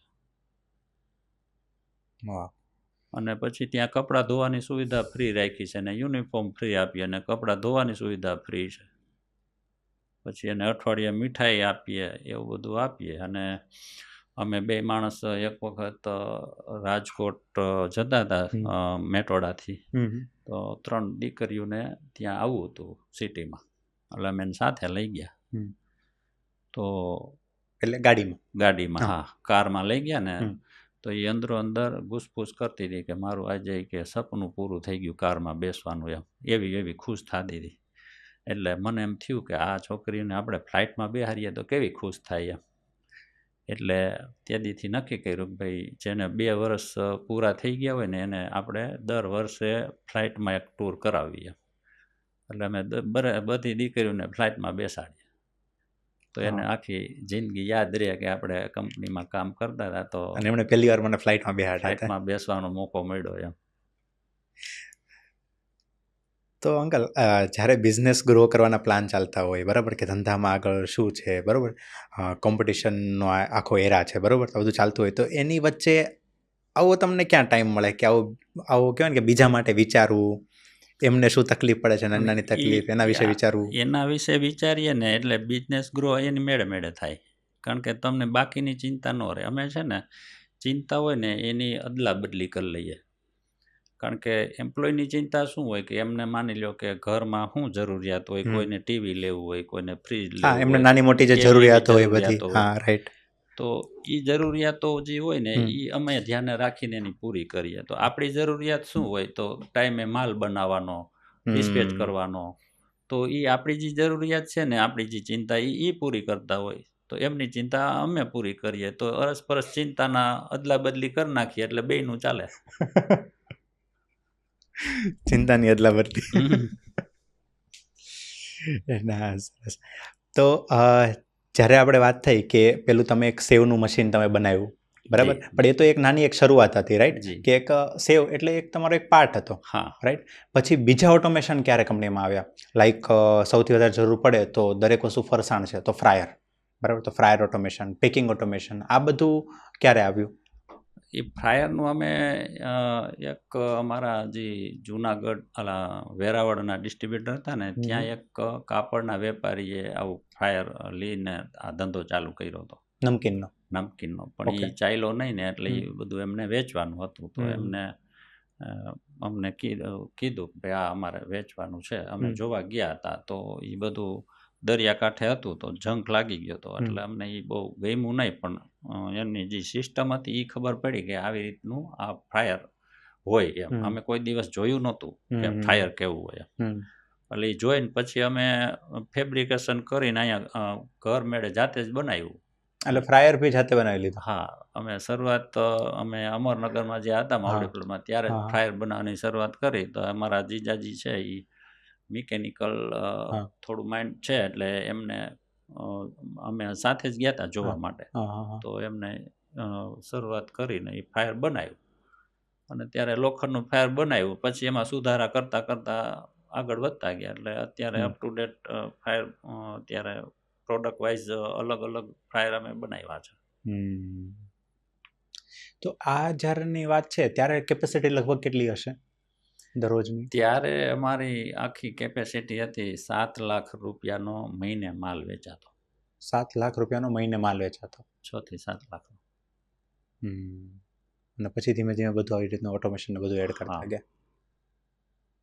જો હું અત્યારે પૂછું કે આ ધંધાની અંદર તમને સૌથી ડિફિકલ્ટ પાર્ટ લાગ્યો હોય તો એ પાર્ટ કયો છે? ડિફિકલ્ટ પાર્ટ તો ધંધામાં એમાં છે ને, ડિફિકલ્ટી સમયે સમયે છે ને બદલાતી જતી હોય. ઓકે. હવે અમારા આજે 2005માં અમે ઉધાર બંધ કર્યું, પછીથી અમારે પ્રોગ્રેસ ઘણું બધું થવા લાગ્યું. તો 2006માં અમે પેકિંગ મશીન પહેલું લીધું. ઓકે. અને એ બહુ જૂની ટેકનોલોજી હતી ત્યારે. લિનિયર વેર કહેવાય એમાં. એટલે એ સેપરેટ વેર કામ કરતા હોય. એટલે વજન કાંટા હોય તો 4 વજન કાંટા હોય, તો એ સેપરેટ વજન કરી અને માલ ડમ્પ કરતા હોય. અત્યારે મલ્ટીવેર આવે, એટલે મલ્ટીવેર સિંક્રોનાઇઝ કરેલા હોય, 14 વેર એકબીજાને મળેલા હોય. ત્યારે એવી ટેકનોલોજી નહોતી. સેપરેટ માની લો તમારે 50 ગ્રામ જોતું હોય તો એક જ વજન કાંટો એ 50 ગ્રામ નક્કી કરીને નાખે માલ. તો એવું મશીન અમે 6 લાખ રૂપિયામાં લીધું હતું પેલું 2006ની સાલમાં. બરોબર. અને એ 6 લાખની લોન લીધી હતી. 1 રૂપિયો હતો નહીં મશીન લેવા માટેનો. ત્યારે 6 લાખની લોન લીધી? 6 લાખની લોન લીધી. અને બેંકમાં એટલા બધા વ્યવહાર સારા હતા ને કે 100% લોન આપી દે.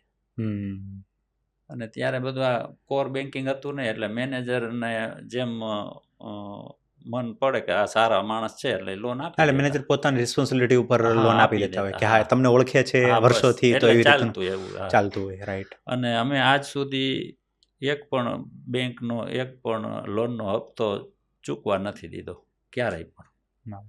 તો એ જ ક્રેડિબિલિટી છે ને. એમ કરીને રોડવી લઈએ પણ બેંકનો હપ્તો ક્યારેય ન ચૂકવા દે. તો એ મશીન કેમ લીધું કે પેકિંગની પ્રોસેસ થોડીક ઇઝી થઈ જાય, ફટાફટ થઈ જાય? એટલે પેકિંગમાં અમે ત્યારે 30,000 પેકેટ દરરોજ બનાવતા, અને એ પણ મેન્યુઅલી, કે આમ ઉપડીથી ને પેક કરવાનું, પછી વજન કરવાનું, પછી ઓલે હીટરમાં સીલ કરવાનું. તો એ બહુ ટાઈમ ટેકિંગ પ્રોસેસ છે આખી. હા. તો એ પેકિંગ મશીન જ્યારથી લીધું ને ત્યારથી જ પરબારું જ 12 કલાક ચાલવા માંડ્યું, અને પછી તો થોડાક ટાઈમમાં તો 24 કલાક ચાલવા માંડ્યું.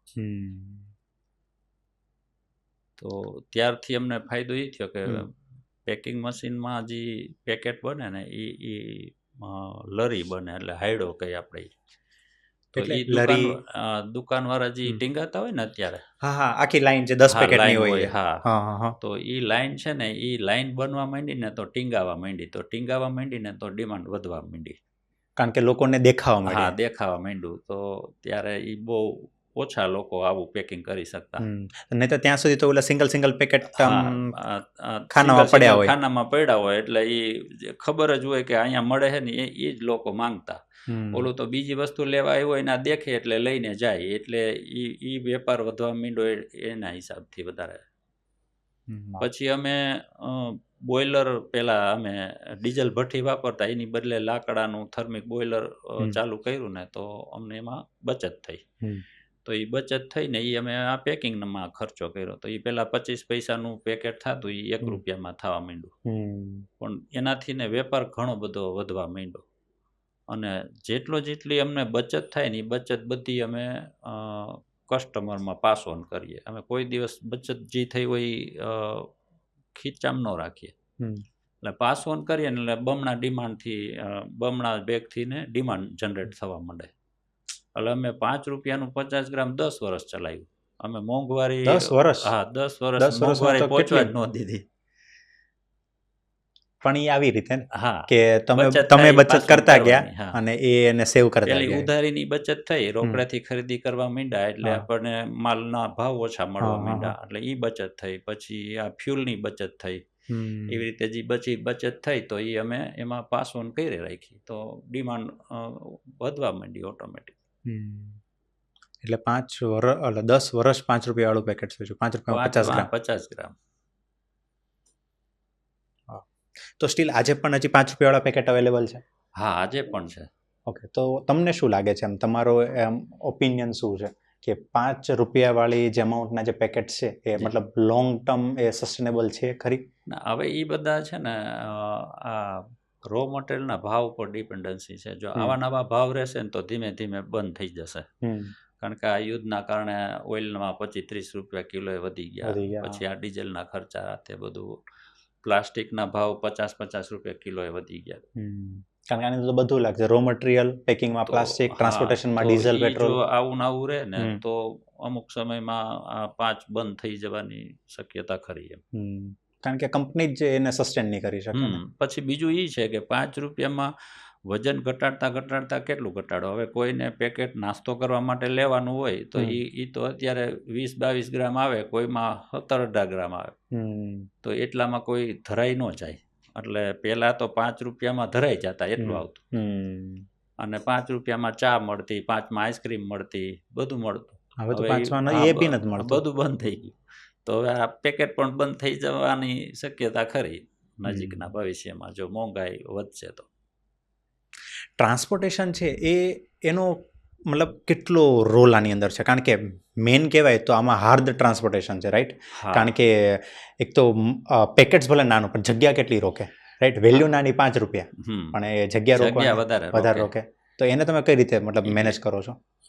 અમારું પહેલાં તો આ જે વાટકા છે ફ્રાઈમ્સ, એ બહુ વધારે વેચાતા નમકીન કરતા. તો અત્યારે બેસ્ટ સેલર SKUsમાં આ વાટકા આવે કે બેસ્ટ સેલિંગમાં અમારે અત્યારે તો ગાંઠિયા આવે. ગાંઠિયા? ઓકે. હા, ભાવનગરી ગાંઠિયા કે ભાવનગરી? આપણા સૌરાષ્ટ્ર ગુજરાતમાં ભાવનગરી વધારે ચાલે, અધર સ્ટેટમાં પાપડી ચંપાકલી વધારે ચાલે. Okay, right. અને પાપડી અહીંયા પણ ચાલે, પણ ઓલ ઓવર ઇન્ડિયામાં પાપડી ચાલે બધે. રાઈટ. અને ફ્રાઈમ્સની અંદર વાટકા હશે? ફ્રાઈમ્સમાં વાટકા ચાલે, અમુક જગ્યાએ પોંગા, જે અત્યારે આપણે પેલા ભૂંગળા ખાતા આંગળીમાં ભરાવીને, એ સદાબહાર વર્ષોથી છે. હા, એ સાઈઝ નાની મોટી થતી હોય, પેલા આમ આંગળીમાં ભરાવીને ખાતા, ત્યારે એ 5 એક આવતું એમ, 25 પૈસામાં 5 આવે તો એ 5 આંગળીમાં ભરાવીને ખાતા છોકરા.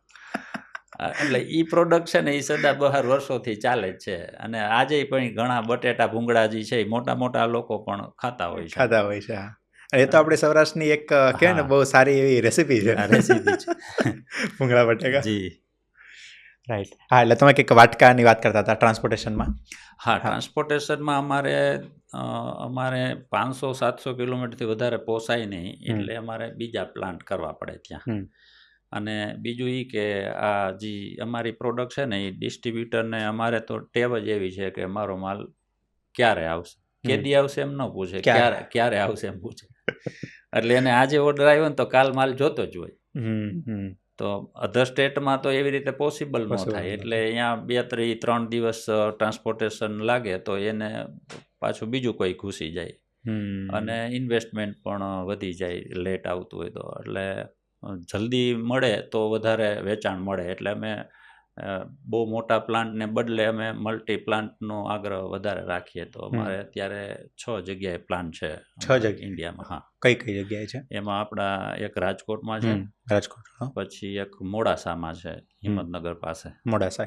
ત્યાં અમારું વેફર ને નમકીન બધું છે. આ ફાયર પછી અમે ત્યાં નમકીનનો પ્લાન બનાવ્યો. રાઈટ. તો જે પછી પેલું સૌથી મોટું કંઈક આઈ થિંક જે કોલ્ડ સ્ટોરેજ છે આવું મેં વાંચ્યું હતું બટેકાનું, એ ત્યાં જ છે ને મોડાસા? હા, એ પ્લાન્ટમાં અંદર જ છે અમારું કોલ્ડ સ્ટોરેજ. એ કોલ્ડ સ્ટોરેજ અમારું 40,000 ટન બટેટાની કેપેસિટીનું છે.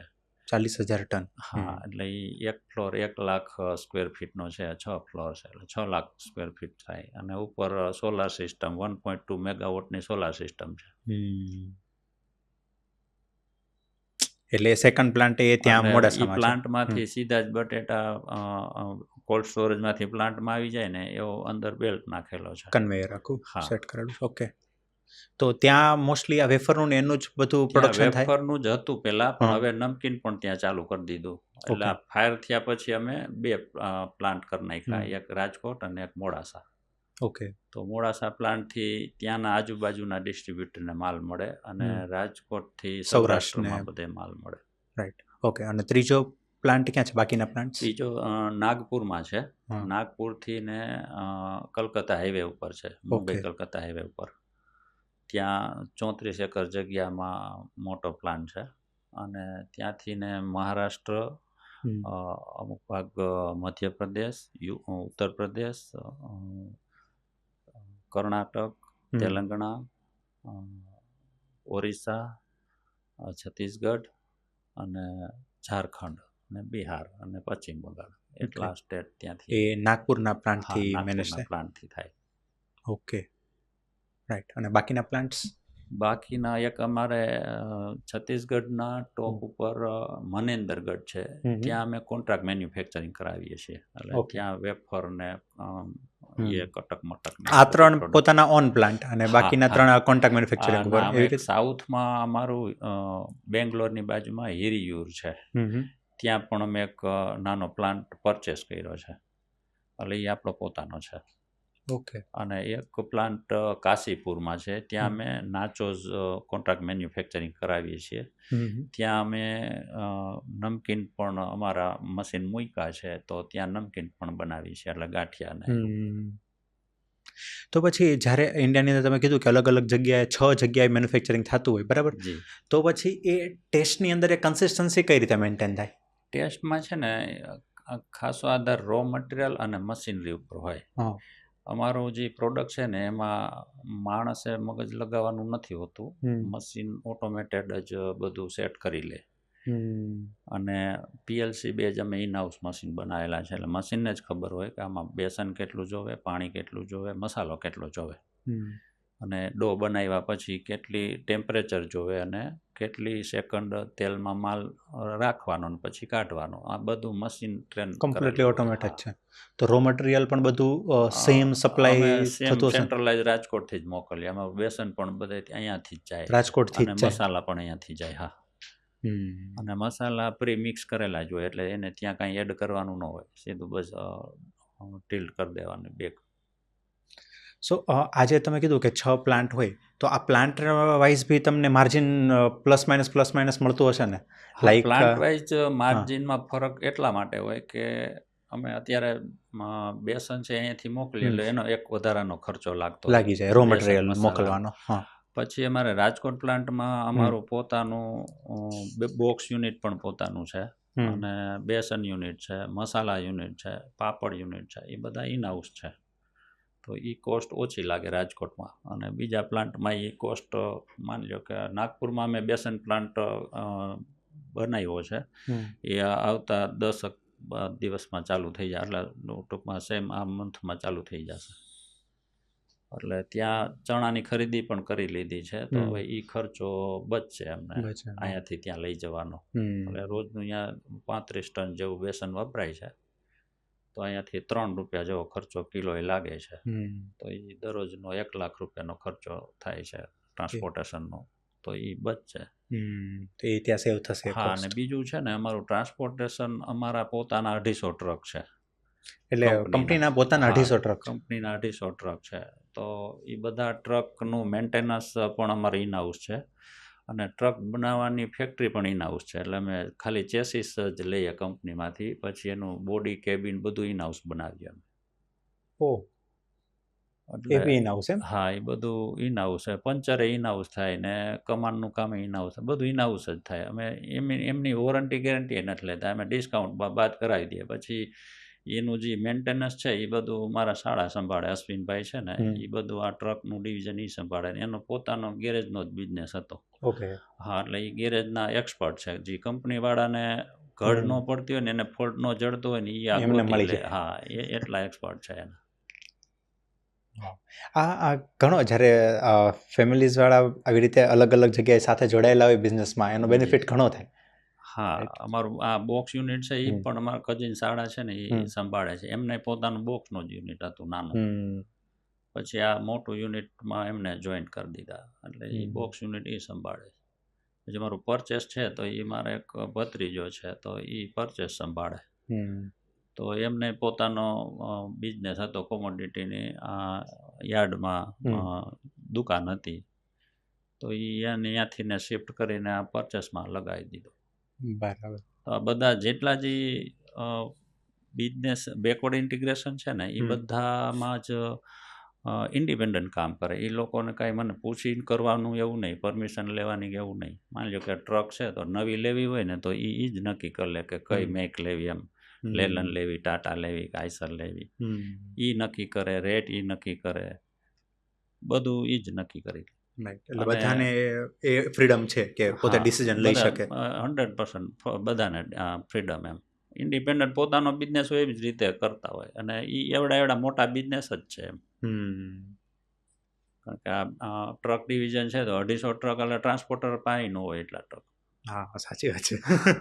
તો એના ડ્રાઈવરોને મેનેજ કરવા, એને કામે રાખવાના. કારણ કે એ ટ્રાન્સપોર્ટેશનમાં બી ઘણા બધા વચ્ચે ઇશ્યુ આવતા હોય, ડ્રાઈવરના પ્રોબ્લેમ હોય, આ તે પ્રોબ્લેમ વચ્ચે ક્યારેક ટ્રક બગડી જાય. એ બધા ઇશ્યુ છે ને આ અશ્વિનભાઈ છે ને એ બખૂબી બધી એમને મેનેજ કરી લે. કારણ કે એને ડ્રાઈવરોને છે ને એવા બોનસીસ આપેલા છે ને સિસ્ટમ બનાવેલી છે કે ટાયરની લાઈફ વધે ને તો એમાંથી એને બોનસ મળે, એવરેજ વધારે સારી આવે તો એમાંથી એને બોનસ મળે. અરે એ કપડામાં ઇન મારે ને તો એનું બોનસ મળે, ત્યાં સુધી એને બોનસીસ બધા આપે. એટલે સારો ડ્રાઈવર હોય ને તો હા એમને સારો એવો પગાર મળે. ત્યાં પાછી અમારે જમવાની સુવિધા તો બધી હોય જ છે. પછી ઇન હાઉસ અમારે બાલદાઢીની સુવિધા ફ્રી છે. તો ડ્રાઈવરને ખાલી ખુરશી પર બેસી જવાનું એટલે બાલદાઢી ફ્રીમાં થઈ જાય. બધા માટે છે, પણ ડ્રાઈવર ફ્રી હોય એટલે એ કરાવી શકે. ઓલા ચાલુ જોબે ન કરાવી શકે. રાઈટ. હમણાં જ્યારે આપણે વાત થઈ ત્યારે તમે વાત કરી કે તમે ને તમારા જીજાજીએ આ શરૂઆત કરી હતી, રાઈટ? તો એ તમારા જીજાજી પછી ક્યારે આ ધંધામાંથી છૂટા પડ્યા? ત્યારે એને છૂટું તો 2006માં પડવું હતું ત્યારે. અને ત્યારે તમે તમારા જીજાજી બે જ સાથે હતા કે તમારા ભાઈ પણ સાથે? 2001માં આવ્યા. મારા ફાધર છે ને 95માં એક્સપાયર થઈ ગયા. ત્યારે એ દુકાને બેસતા હતા. પછી એ દુકાન ભાઈ ઇન્ડિપેન્ડન્ટ સંભાળી. તો 2095થી એમને દુકાન સંભાળી તો 2001 સુધી ચલાવી. પછી દુકાન બંધ થઈ ગઈ. એટલે બાઈએ મારી સાથે એને જોઈન્ટ કરી દીધા. ઓકે. તમારા બાએ એમ કીધું કે હા સાથે. એમને છે ને એની ચિંતા વધારે એટલા માટે થતી હતી કે એમને એનો સ્વભાવ છે ને એ થોડો વધારે હાર્ડ, એટલે એમની ચિંતા એને કાયમી માટે રહે. એટલે મારી ચિંતા મારા ફાધરને કોઈ દી નથી થઈ, કોઈને નથી થઈ. કારણ કે આમને તો ગમે ત્યાં જશે ને એ એનું કરી લેશે એવો કોન્ફિડન્સ હતો જ. વાહ. એટલે પછી 1900 જ્યાં સુધી હું સમજુ 1994માં તમે તમારા જીજાજીએ શરૂઆત કરી. 2001માં તમારા ભાઈ સાથે જોઈન થયા અને પછી 2006માં તમારા જીજાજીએ કંપની છોડી કે 2006માં એને છોડવી હતી. ઓકે, છોડવી હતી. છોડવી હતી ને ત્યારે કંપનીની વેલ્યુ 36 લાખ રૂપિયા હતી, એટલે એમને 12 લાખ રૂપિયા એમના હિસ્સામાં આવતા હતા. એઝ અ થર્ડ પાર્ટનર તરીકે, ત્રીજો ભાગ. હા, પણ ત્યારે 12 લાખમાં કાંઈ બિલ્ડિંગ લાઇનમાં કાંઈ એમની ઈચ્છા એવી હતી એના જીજાજી સાથે જવું હતું બિલ્ડિંગ લાઇનમાં. તો બિલ્ડિંગ લાઇનમાં 12 લાખ રૂપિયાની એમાઉન્ટનું કાંઈ આવે નહીં. એટલે એ પાછા ત્યાં ગયા નહીં ત્યારે. અને પછી 2012માં પાછા એમને થયું હવે મારા થઈ જ જવું છે સેપરેટ. હમ. તો ત્યારે કંપનીની વેલ્યુ 36 કરોડ રૂપિયા હતી. 2006માં 36 લાખ હતી અને 2012માં વેલ્યુએશન 36 કરોડ. હા, મતલબ 6 વર્ષમાં 100 ગણું હા, વેલ્યુએશન. 6 વર્ષમાં 100 ગણી વેલ્યુએશન વધી. અને વધીને એમાં કાંઈ ₹1 ઇન્વેસ્ટમેન્ટ નહોતું કર્યું કોઈ બેમાંથી. તો એ વેલ્યુ વધી ને એ બિલ્ડિંગની વધી હતી. અમે 2010માં જે બિલ્ડિંગ આ મેટોડા GIDCમાં છે ને એ અમે 9 કરોડમાં લીધું હતું. બરોબર. અને 4 કરોડની મશીનરી લીધી હતી. એટલે 13-13.5 કરોડ જેવું 13 ઇન્વેસ્ટમેન્ટ કરોડ રૂપિયાનો નવો પ્રોજેક્ટ હતો. તો એમાં 10.25 કરોડ રૂપિયાની લોન હતી અને 3.25 કરોડ રૂપિયા આપણા માર્જિન મનીના નાખવાના હતા. તો એ જે 3 પાર્ટનર તરીકે 1 લાખ ને 1 કરોડ ને 8 લાખ રૂપિયા ત્રણેય નાખવા પડે. પણ બેમાંથી એકેય પાસે ₹1 નહોતો, એટલે બધું મેં એરેન્જમેન્ટ એમનું કર્યું હતું. અને એ નાખ્યા અને એ જગ્યા લીધી ને તો ગ્રાસ્પિક મેટોડામાં ભાવ વધારો આવ્યો. તો ભાવ વધારો આવ્યો ને તો તરત જ ડબલથી ઉપર ભાવ થઈ ગયા બિલ્ડિંગનો. હા, પ્રોપર્ટીનો. હા, એટલે કંપનીની કિંમત વધી ગઈ. ઓકે. અને પછી 2012માં 2012માં એમને મેં એક્ઝિટ લીધું. હા, એક્ઝિટ આપ્યું 12 કરોડ રૂપિયા આપીને. એટલે 12 કરોડમાં અમુક પ્રોપર્ટી હતી ને અમુક કેશો નેટ આપ્યા. બરાબર.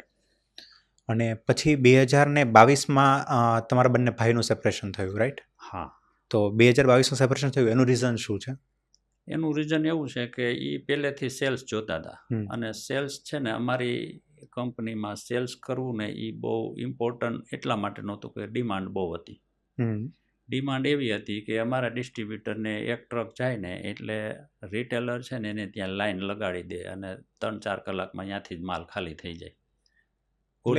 ગોડાઉનમાં મૂકવો જ ન પડે. હા, મૂકવો જ ન પડે આવી પરિસ્થિતિ હતી. એટલે સેલ્સમાં તો માત્ર એટલું કરવાનું કે તારે વાહન કેટલા છે, કે 2 વાહન છે તો તને આટલો જ માલ મળશે, તારે કેટલા 4 છે તો તને આટલો જ મળશે.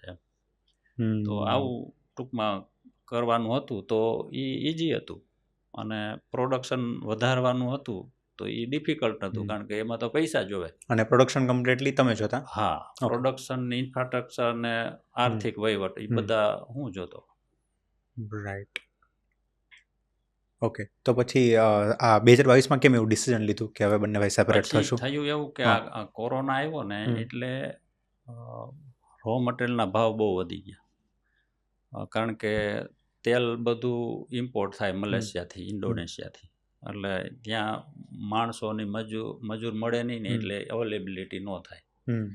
એટલે તેલના ભાવ 147 રૂપિયા કિલોના થઈ ગયા. જે સામાન્ય હતા એ 70-75 રૂપિયા, 80 રૂપિયા જેવા હતા. મતલબ લગભગ ડબલ જેવા થઈ ગયા. હા.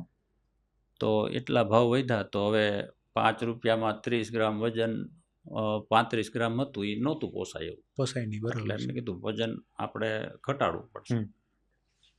તો એ કે વજન ઘટાડશું તો એ કે સેલ્સ ઘટી જાય તો મારી જવાબદારી નહીં.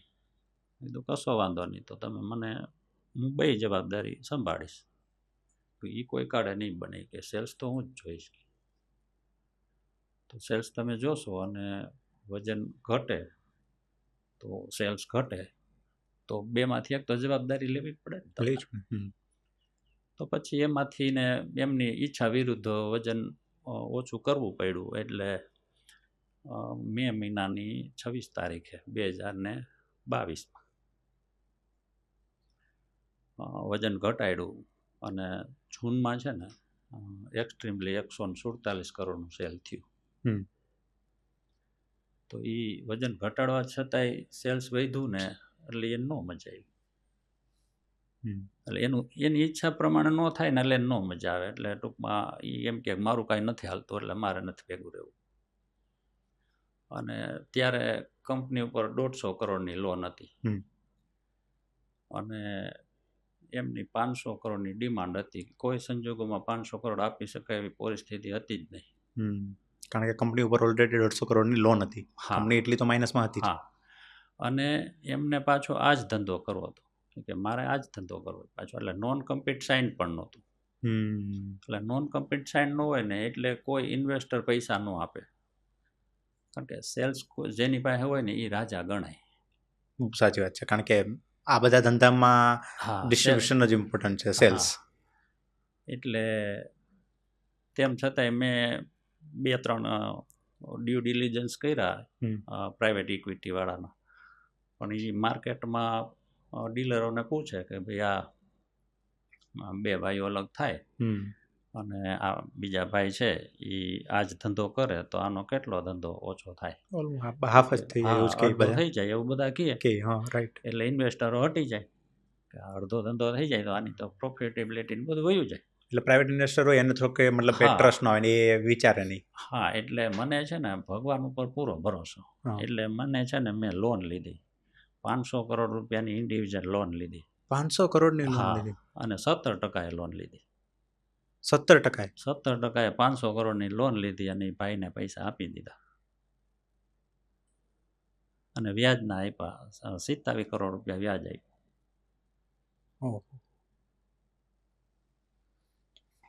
તો આ 500 કરોડ આટલી મોટી, જ્યારે કંપની ઉપર ઓલરેડી 150 કરોડ લોન હોય અને 500 કરોડની લોન એક્સ્ટ્રા ઉપર ટોપઅપ લેવી, તો એ ડર ન લાગે કે આ નહીં ભરાય? કે ડર તો છે ને લાગે, પણ પિતાજીએ શીખડાવેલું કે આપણી ઈચ્છા છે ને કોઈ પાસેથી પૈસા લીધા હોય ને એ આપી દેવાની હોય ને એટલે ઉપરવાળો મદદ કરે.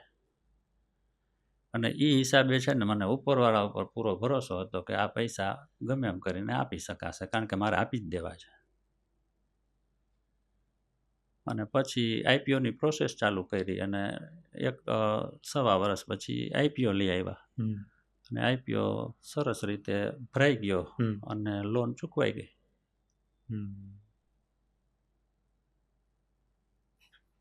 ટ્રસ્ટ, ઉપરવાળા ઉપર વિશ્વાસ. ઉપરવાળા ઉપર વિશ્વાસ પૂરો.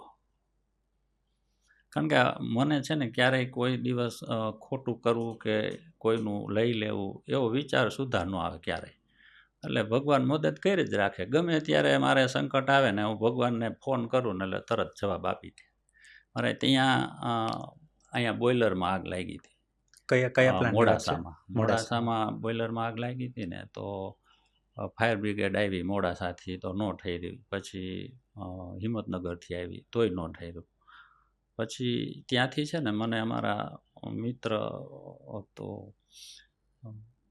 સોલાર સિસ્ટમ ફિટ કરતા હતા, એટલે એ ત્યાં હતા, એટલે અહીંયાથી મને એ લાઈવ બતાવતા હતા કે આવું પ્રોબ્લેમ છે એમ.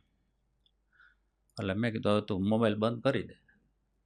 એટલે પછી મેં ભગવાનને પ્રાર્થના કરી તો 5 જ મિનિટમાં ફોન આવ્યો હોય કે આગ ઠરી ગઈ.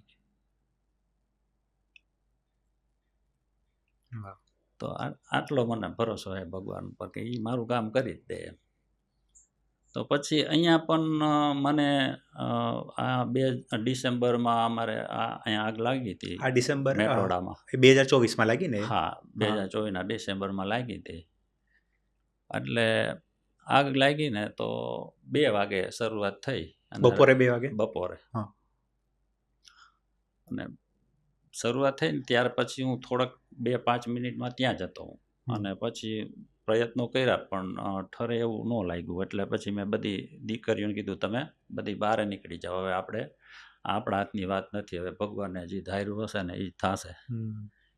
એટલે રાતે 10 વાગ્યા ને તા ખોડે કડાય ફૂલે ફૂલ બધું સળગતું. તેમ છતાંય એને મને નીંદર આવી ગઈ, હું સૂઈ ગયો.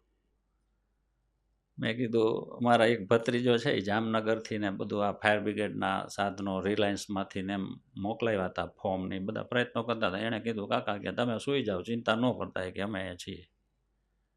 એટલે મને તોય નીંદર આવી ગઈ, કારણ કે મને ભગવાન ઉપર છોડી દઉં ને એટલે બધું એમ થઈ જાય કે હવે એમને જે ધાર્યું હશે ને એ જ કરશે. તો એના સંકેત એવા કાંઈક હશે કે ભાઈ મારે અહીંયા મોડાસામાં નમકીન ચાલુ કરાવડાવવું હશે કે વોટેવર હશે, પણ કંઈક સારા સંકેત હશે તો જ આવું થાય, બાકી ન થાય.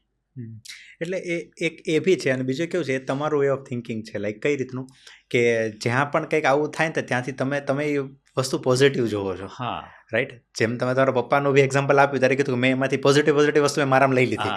તો આમાંથી બી તમે વિચારો, નહીં બીજો કોઈ માણસ હોય તો એ જ વિચારે કે આમાં મારું કરોડોનું નુકસાન થઈ ગયું ને આમ થયું ને હું પાછો ક્યારેય ટ્રેક ઉપર નહીં આવી શકું ને. હા, અને એનો ક્યારેય અમે છે ને એવો ગેરલાભ નથી લીધો. કોઈ પણ સપ્લાયરને એક પણ કલાક મોડા પૈસા ન થાય પામે. અમારું સર્વર છે ને એ ક્લાઉડ ઉપર હતું, એટલે અમારું પેમેન્ટ સિસ્ટમ ચાલુ જ હતી. તો અમે કોઈ પણ સપ્લાયર નાનો હોય કે મોટો હોય, અમે આગનું બાનું આપીને પૈસા હમણાં નહીં મળે એવું ક્યારેય નથી કીધું. બધાને ટાઈમ ટુ ટાઈમ પૈસા આપ્યા, દરેક. અને એ આગ લાગી છે ડિસેમ્બરમાં મેટોડામાં, એમાં લગભગ કેટલું નુકસાન થયું હશે? એમાં આમ ફિઝિકલ નુકસાન જોઈએ તો 100 કરોડનું નુકસાન ખરું, 100 કરોડનું. પણ આમ જોઈએ તો લગભગ 300-400 કરોડનું. એટલે કઈ રીતે? ઇમેજ, 300? બ્રાન્ડની ઇમેજ ટાઈમે માલ ન પહોંચ્યો હોય, પછી એના લીધે જે લોસ થયો હોય, ડિસ્ટ્રીબ્યુટરને લોસ થાય તો એ લોકો પાછા હટી જાય તો એને સપોર્ટ કરવો પડે. આવું બધું કરવું પડે, એ બધું ગણતરી કરીએ એટલે બહુ મોટું નુકસાન થયું. પણ શીખવા ઘણું બધું મળ્યું કે આમાંથી ને શું શીખાય એમ. એ પ્લાન્ટ હવે વર્કિંગ છે? હા, અત્યારે વર્કિંગમાં થઈ ગયો પ્લાન્ટ. અમારા 2 ફેજ છે ને, એ 2 ફેજ ચાલુ થઈ ગયા. 3જો ફેજમાં અમારે હવે સ્ટોરેજનું અમે બનાવીએ છીએ. અમે જ્યારે આ પ્રોડક્શન અને સ્ટોરેજ પહેલાં ઉપર નીચે એક જ જગ્યાએ હતું, હવે સ્ટોરેજને અમે સેપરેટ કરી નાખીએ છીએ. તો એ સ્ટોરેજ ફેજ 1માં કરીએ છીએ, એટલે અહીંયાથી માલ બનેલો હોય ને એ જુદો હોય એમ. બરોબર. પ્રોડક્શનનો એરિયા જુદો હોય એવી રીતે. સો જો ડિસ્ટ્રીબ્યુશનની વાત કરીએ તો ગોપાલનો માલ આજે સપ્લાય કઈ રીતે થાય છે અને કઈ કઈ જગ્યાએ જાય છે? હું એટલે પૂછી રહ્યો છું કારણ કે અત્યારે કોઈ યંગસ્ટર એફએમસીજી બ્રાન્ડમાં જો ઝંપલાવતું હોય, શરૂ કરવાનો પ્લાન કરતું હોય, તો અત્યારે છે ને ક્વિક કોમર્સને એ લોકો વધારે પ્રાધાન્ય આપતા હોય છે, રાઈટ? કે ક્વિક કોમર્સ ઉપર બ્લિંકિટ છે, ઝેપ્ટો છે, ફ્લિપકાર્ટ મિનિટ્સ છે, એમેઝોન નાવ છે. જો આની ઉપર જશે તો લોકો સુધી વધારે પહોંચશે, વધારે રીતે જશે. તમે આને કઈ રીતે જોવો છો? હું તો એવી રીતે જોઉં છું કે કઈ પ્રોડક્ટ છે ને એ બહુ મેટર કરતી હોય છે. અને આ જે ફ્લિપકાર્ટ ને ઝેપ્ટોનું બધું છે, તો એ ઇઝી અવેલેબલ લોકોને થાય ને, એ અત્યારની જનરેશનને વધારે સુટેબલ થાય છે. કારણ કે અત્યારે છે ને પૈસાની એટલી વેલ્યુ નથી. માની લો કે 30 રૂપિયા 25 રૂપિયાની પ્રોડક્ટ હોય અને એ 50 રૂપિયામાં મળતી હોય ને તો પણ લોકો લઈ લે. કારણ કે એને ઘરે મળી જાય છે, એમને કન્વીનિયન્ટ જોઈએ છે કે મને ઘરે બેઠા બેઠા મળી જાય અત્યારે જોઈએ છે, અહીંયા જોઈએ છે, મારે બહાર નથી જવું પડતું તડકામાં લેવા માટે, રાઈટ? તો એ એને વધારે સુટેબલ પડે છે. તો એમાં ભવિષ્યમાં એમાં ઘણો બધો ગ્રોથ દેખાઈ રહ્યો છે. તમે પણ એ સાઈડ એક્સપાન્ડ બધું કરી રહ્યા છો? હા, અમે પણ ચાલુ, અમારા જે સન છે ને એ બધું આવું અપડેટ કરતા હોય છે અને એ એવું જોવે એ બધું. તો એફએમસીજીની અંદર બીજું તમને ક્યાં લાગે છે, બીજું કયું એવું છે કે જ્યાં જો આજે કોઈ યુથને, આજે કોઈ યુવાનને બિઝનેસ શરૂ કરવો હોય તો એને સૌથી વધારે પ્રોબ્લેમ ત્યાં આવી શકે કે જેને અત્યારથી ધ્યાન રાખવું જોઈએ? કોઈ પણ યંગ જનરેશનને બિઝનેસ કરવો હોય ને, એટલે મારી દ્રષ્ટિએ છે ને પર્ટિક્યુલર કોઈ પ્રોડક્ટ ચૂઝ કરે ને તો એની પાછળ પડવું જોઈએ. ઓકે. અને વ્યાપ વધારવો જોઈએ કે દરેક સ્ટોરમાં એમની પ્રોડક્ટ મળે, એની પ્રાયોરિટી પહેલાં હોવી જોઈએ. એવું નથી કે જાજી બધી રેન્જ હોય તો જ આપણને કસ્ટમર સપોર્ટ કરે એવું. કારણ કે કોઈ પણ કસ્ટમર હોય, દુકાનદાર હોય, તો એ મલ્ટી બ્રાન્ડ વેચતો જ હોય, રાઈટ? ઘણી બધી કંપનીના એ માલ રાખતા હોય, એટલે એમાં જેનું જે વધુ સારું વેચાતું હોય ને એ રાખે. તો કોઈ પણ આખી રેન્જ લઈને જાય એટલે એ બધી રેન્જ એની પોતાની વેચાવા માંડે એવું હોતું નથી. એટલે બધી રેન્જ લઈને જાય ને એટલે એનો ખર્ચો વધી જાય. કારણ કે જેટલી રેન્જ વાઇડ કરો ને એટલો કોસ્ટ વધારે વધતી જાય. કોઈ પણ પર્ટિક્યુલર રેન્જને તમે ડીપમાં કામ કરો ને તો ખર્ચો ઓછો થાય. એટલે ઇનિશિયલ ટાઈમમાં રેન્જ થોડીક ઓછી રાખવાની. ઓછી નહીં, પણ હાવ આમ માની લો ને કે 2-4 પ્રોડક્ટથી પણ, એકાદી પ્રોડક્ટથી પણ ચાલુ કરી શકાય. હા, થોડા ઓછા SKU રાખે, પણ એને રીચ વધારે મેક્સિમમ મળવી જોઈએ, વધારે લોકો સુધી પહોંચવી જોઈએ, એની કોસ્ટ ઓછી આવે. તો તમારો માઇન્ડસેટ આમ શું કે ધારો કે ફોર એક્ઝામ્પલ તમે માર્જિન ઉપર વધારે ધ્યાન આપો કે પછી ક્વોન્ટિટી સેલ કરવામાં વધારે ધ્યાન આપો? માર્જિન તો ક્યારેય અમે જોતા જ નથી કે માર્જિન મળે તો જ ધંધો કરીએ, એવું ક્યારેય વિચારતા જ નથી. કારણ કે માર્જિન છે ને એ બાય પ્રોડક્ટ છે, તમે ધંધો કરો એટલે એ તો મળે. પણ ધંધાનો વિકાસ અને ગ્રોથ કેવી રીતે થાય ને એ કરીએ. એટલે અમે ક્યાંય પણ નવા સેન્ટરમાં એન્ટર થાય કે નવા સ્ટેટમાં થાય એટલે પૈસા તોડીને જ કરવું પડે, અહીંયા કાંઈ પૈસા મળે નહીં. આટલા વર્ષ પછી ન મળે પૈસા. સ્ટીલ આટલું નામ થઈ ગયું છે, હા, રેપ્યુટેશન થઈ ગઈ છે, તેમ તેમ છતાં છતાંય ના ન મળે. હા, તેમ છતાંય નવા જગ્યાએ એન્ટર કરો એટલે પૈસા તોડવા જ પડે. તો નવી જગ્યાએ એન્ટર થાવ ત્યારે તમારું પહેલું ફોકસ શું હોય કે મેક્સિમમ લોકો પેલું સુધી ફોકસ પહોંચવું? અમે ડિસ્ટ્રીબ્યુટર બનાવીએ ને હા. એટલે વધારેમાં વધારે દુકાનોમાં આપણી પ્રોડક્ટ મળવી જોઈએ. ભલે સિંગલ પ્રોડક્ટ મળે પણ ત્યાં નામ પહોંચી જવું જોઈએ. કે અહીંયા ગોપાલનું મળે છે. હા, એટલે દરેક જગ્યાએ અલગ અલગ પ્રોડક્ટ ચૂઝ થતી હોય. તો કોઈ જગ્યાએ અમારે ગાંઠિયા ચૂઝ થાય, કોઈ જગ્યાએ વેફર થાય. તો માની લો કે છત્તીસગઢ છે તો એમાં વેફર ચૂઝ થાય, તો આખા અચ્છા. ટ્રક વેફર ના જાય ત્યાં. ઓકે, મતલબ એ પર્ટિક્યુલર એરિયામાં આ ગોપાલ હીરો પ્રોડક્ટ તરીકે વેફર છે. હા, વેફર છે. અરે વાહ. એટલે એરિયા વાઇઝ બી એવું હશે ને તો હા, હા, રાઈટ. યસ, જેમ તમે કીધું કે અહીંયા ભાવનગરી ગાંઠિયા વધારે ચાલે છે હા, અને બાર બીજા ગાંઠિયા ચાલે છે. યુપી હોય તો એમાં ચંપાકલી ચંપાવલી વધારે ગાંઠિયા ચાલે. ચાલે. હા. યુપીમાં, ઝારખંડમાં એમાં બધે ચંપાકલી વધારે ચાલે. ત્યાં અજમાનો ટેસ્ટ આપણે અહીંયા લોકોને પસંદ પડે, ત્યાં ન પડે, તો એમાં અજમા વગરની પ્રોડક્ટ લે લોકો. તો એફએમસીજીનો તમારે આનો આટલો એક્સપિરિયન્સ છે, તો એક્સપિરિયન્સ ઉપરથી જો હું એવું તમને પૂછું કે એફએમસીજીની ઇન્ડસ્ટ્રીમાં નેક્સ્ટ બિગ ઓપોર્ચ્યુનિટી ક્યાં છે કે જ્યાં લોકો 100 કરોડ 1000 કરોડની બ્રાન્ડ બનાવી શકે? હવે એ બ્રાન્ડ બનાવવાનો ગોલ છે ને, એ ધંધો શરૂઆત કરે ને ત્યારે એ હોવો ન જોઈએ, અને એ હોય એનો મને અનુભવ નથી કે બ્રાન્ડ કેવી રીતના બની જાય. એ તો તમે ધંધો કરો એટલે બ્રાન્ડ એની મેળે મેળે બને. તો શરૂઆતનો ગોલ શું હોવો જોઈએ? શરૂઆતનો ગોલ તો ધંધોને મોટો કરવાનો હોવો જોઈએ. કે ધંધાની શરૂઆત જે છે એ નાનેથી કરી હોય કે મધ્યમ કદથી કરી, તો એને વિસ્તાર કેમ વધારવો ને એ એક જ ગોલ હોવો જોઈએ. તો વિસ્તાર વધે તો બ્રાન્ડ તો ઓટોમેટિક બને. એટલે ઘણાયનો શું ગોલ હોય કે હું આમ બ્રાન્ડ બનાવી અને બ્રાન્ડ વેચી નાખું. એ કોન્સેપ્ટ હમણાં બહુ વધી ગયો છે કે બ્રાન્ડના પૈસા મળે, વેલ્યુએશન ક્રિએટ કરી રાખું ને પછી હું બહાર નીકળી જાવ એમ બ્રાન્ડ વેચીને. એટલે અમે તો છે ને ધંધાને તો અમારી આમ માં જેવો પ્રોમ કરીએ અમે કે ધંધાને વેચાય નહીં કોઈ દિવસ એમ. કારણ કે એ ધંધો થી તો આપણે ઉજળા હોય, અને એ વસ્તુને જ આપણે રોકડા પૈસા વેચી નાખીએ અને પૈસા લઈ લઈએ તો એ પૈસાનું પછી શું કરવાનું એમ. અને તમારું ઘર સારી રીતે ચાલે ને તમારા મોજ શોખ પૂરા થાય એટલા પૈસા તો એમાંથી મળતા જ હોય. અને એટલા જો ન મળતા હોય તો તમારો ધંધો કોઈ લે નહીં. તમને પૈસા કોણ આપે? કે એમાંથી મળતા હોય તો આપે. રાઈટ. તમને જ નથી મળતા તો બીજું કોણ મળતા હોય તો તમને કોઈ પૈસા ન આપે. બ્રાન્ડના કોઈ બ્રાન્ડના તો પ્રોફિટેબલ હોય તો જ પૈસા આપે, અને પ્રોફિટેબલ હોય તો વેચવી શું કામ જોવે એમ. તો એમાંથી તો આપણે વ્યવસ્થિત આપણું રોજગારી ચાલે અને વ્યવસ્થિત આપણા મોજ શોખ પૂરા થાય. માણસ લો કે સારું મકાન તમારે બનાવવું હોય કે સારી કાર લેવી, એથી વધારે બીજું શું હોય આમાં? કઈ આપણે જ્ઞાનવત્સલ સ્વામી કહેતા હોય કે કોઈ મોટો બિઝનેસમેન હોય તો એ કાંઈ સોનાની કઢી ન પીવે, કાંઈ કઢી તો ચણાના લોટની જ બને. એને ઈ જ પીવાની છે. હા, ઈ જ પીવાની. તો વાત તો એ 100% સાચી છે. રાઈટ. સો માણસને ઓળખ છે ને એ બિઝનેસ જ અપાવતો હોય, પૈસા ન અપાવે. તમારે ગમે એટલા પૈસા હોય ને એનું કાંઈ વેલ્યુ ન હોય. તમારે બિઝનેસ હોય ને એની વેલ્યુ હોય, અને લોકો એનાથી ઓળખાતા હોય. માની લો કે મને કોઈ ઓળખે તો ગોપાલ વાળા બિપિનભાઈ. હવે ગોપાલને જ બિપિનભાઈ વેચી નાખે તો બિપિનભાઈ ની વેલ્યુ શું થઈ? 0 થઈ ગઈ. ભલે ને ગમે એટલા બિપિનભાઈ પાસે પૈસા હોય, કાંઈ એનું વેલ્યુ ન રહે. એમની બ્રાન્ડ છે, ગોપાલ બ્રાન્ડ છે, એટલે એના નામથી ઓળખાય છે અને નામની વેલ્યુ છે. હા, અત્યારે તમે જે કીધું ને કે લોકો આ ટ્રેન્ડ ચાલ્યો છે વેચવાનો, એનું કારણ બી મને ક્યાંક એવું લાગે છે, હું ખોટો બી હોઈ શકું, કે લોકોનું ફોકસ છે ને એક જગ્યાએ નથી, ફોકસ મલ્ટિપલ જગ્યાએ છે. એક ધંધો શરૂ કર્યા પછી બી એવું લાગે કે નહીં આ મારે નહોતું કરવાનું, મારે આ ધંધો કરવાનો હતો. એટલે શું થાય કે આ ધંધાને પેલો ધંધો છે એને વેચવા નીકળ્યા કે વેચાશે, પૈસા આવશે તો હું ત્યાંથી બીજો ધંધો મારો ઊભો કરીશ. જાજે ભાગે છે ને એને બીજાની પ્રેરણા લઈને કરતા હોય આવું. દાખલા તરીકે દર્શનભાઈ છે ઓલા ફોગ વાળા, તો એને ફોગ વેચી, આટલા કરોડ આવ્યા.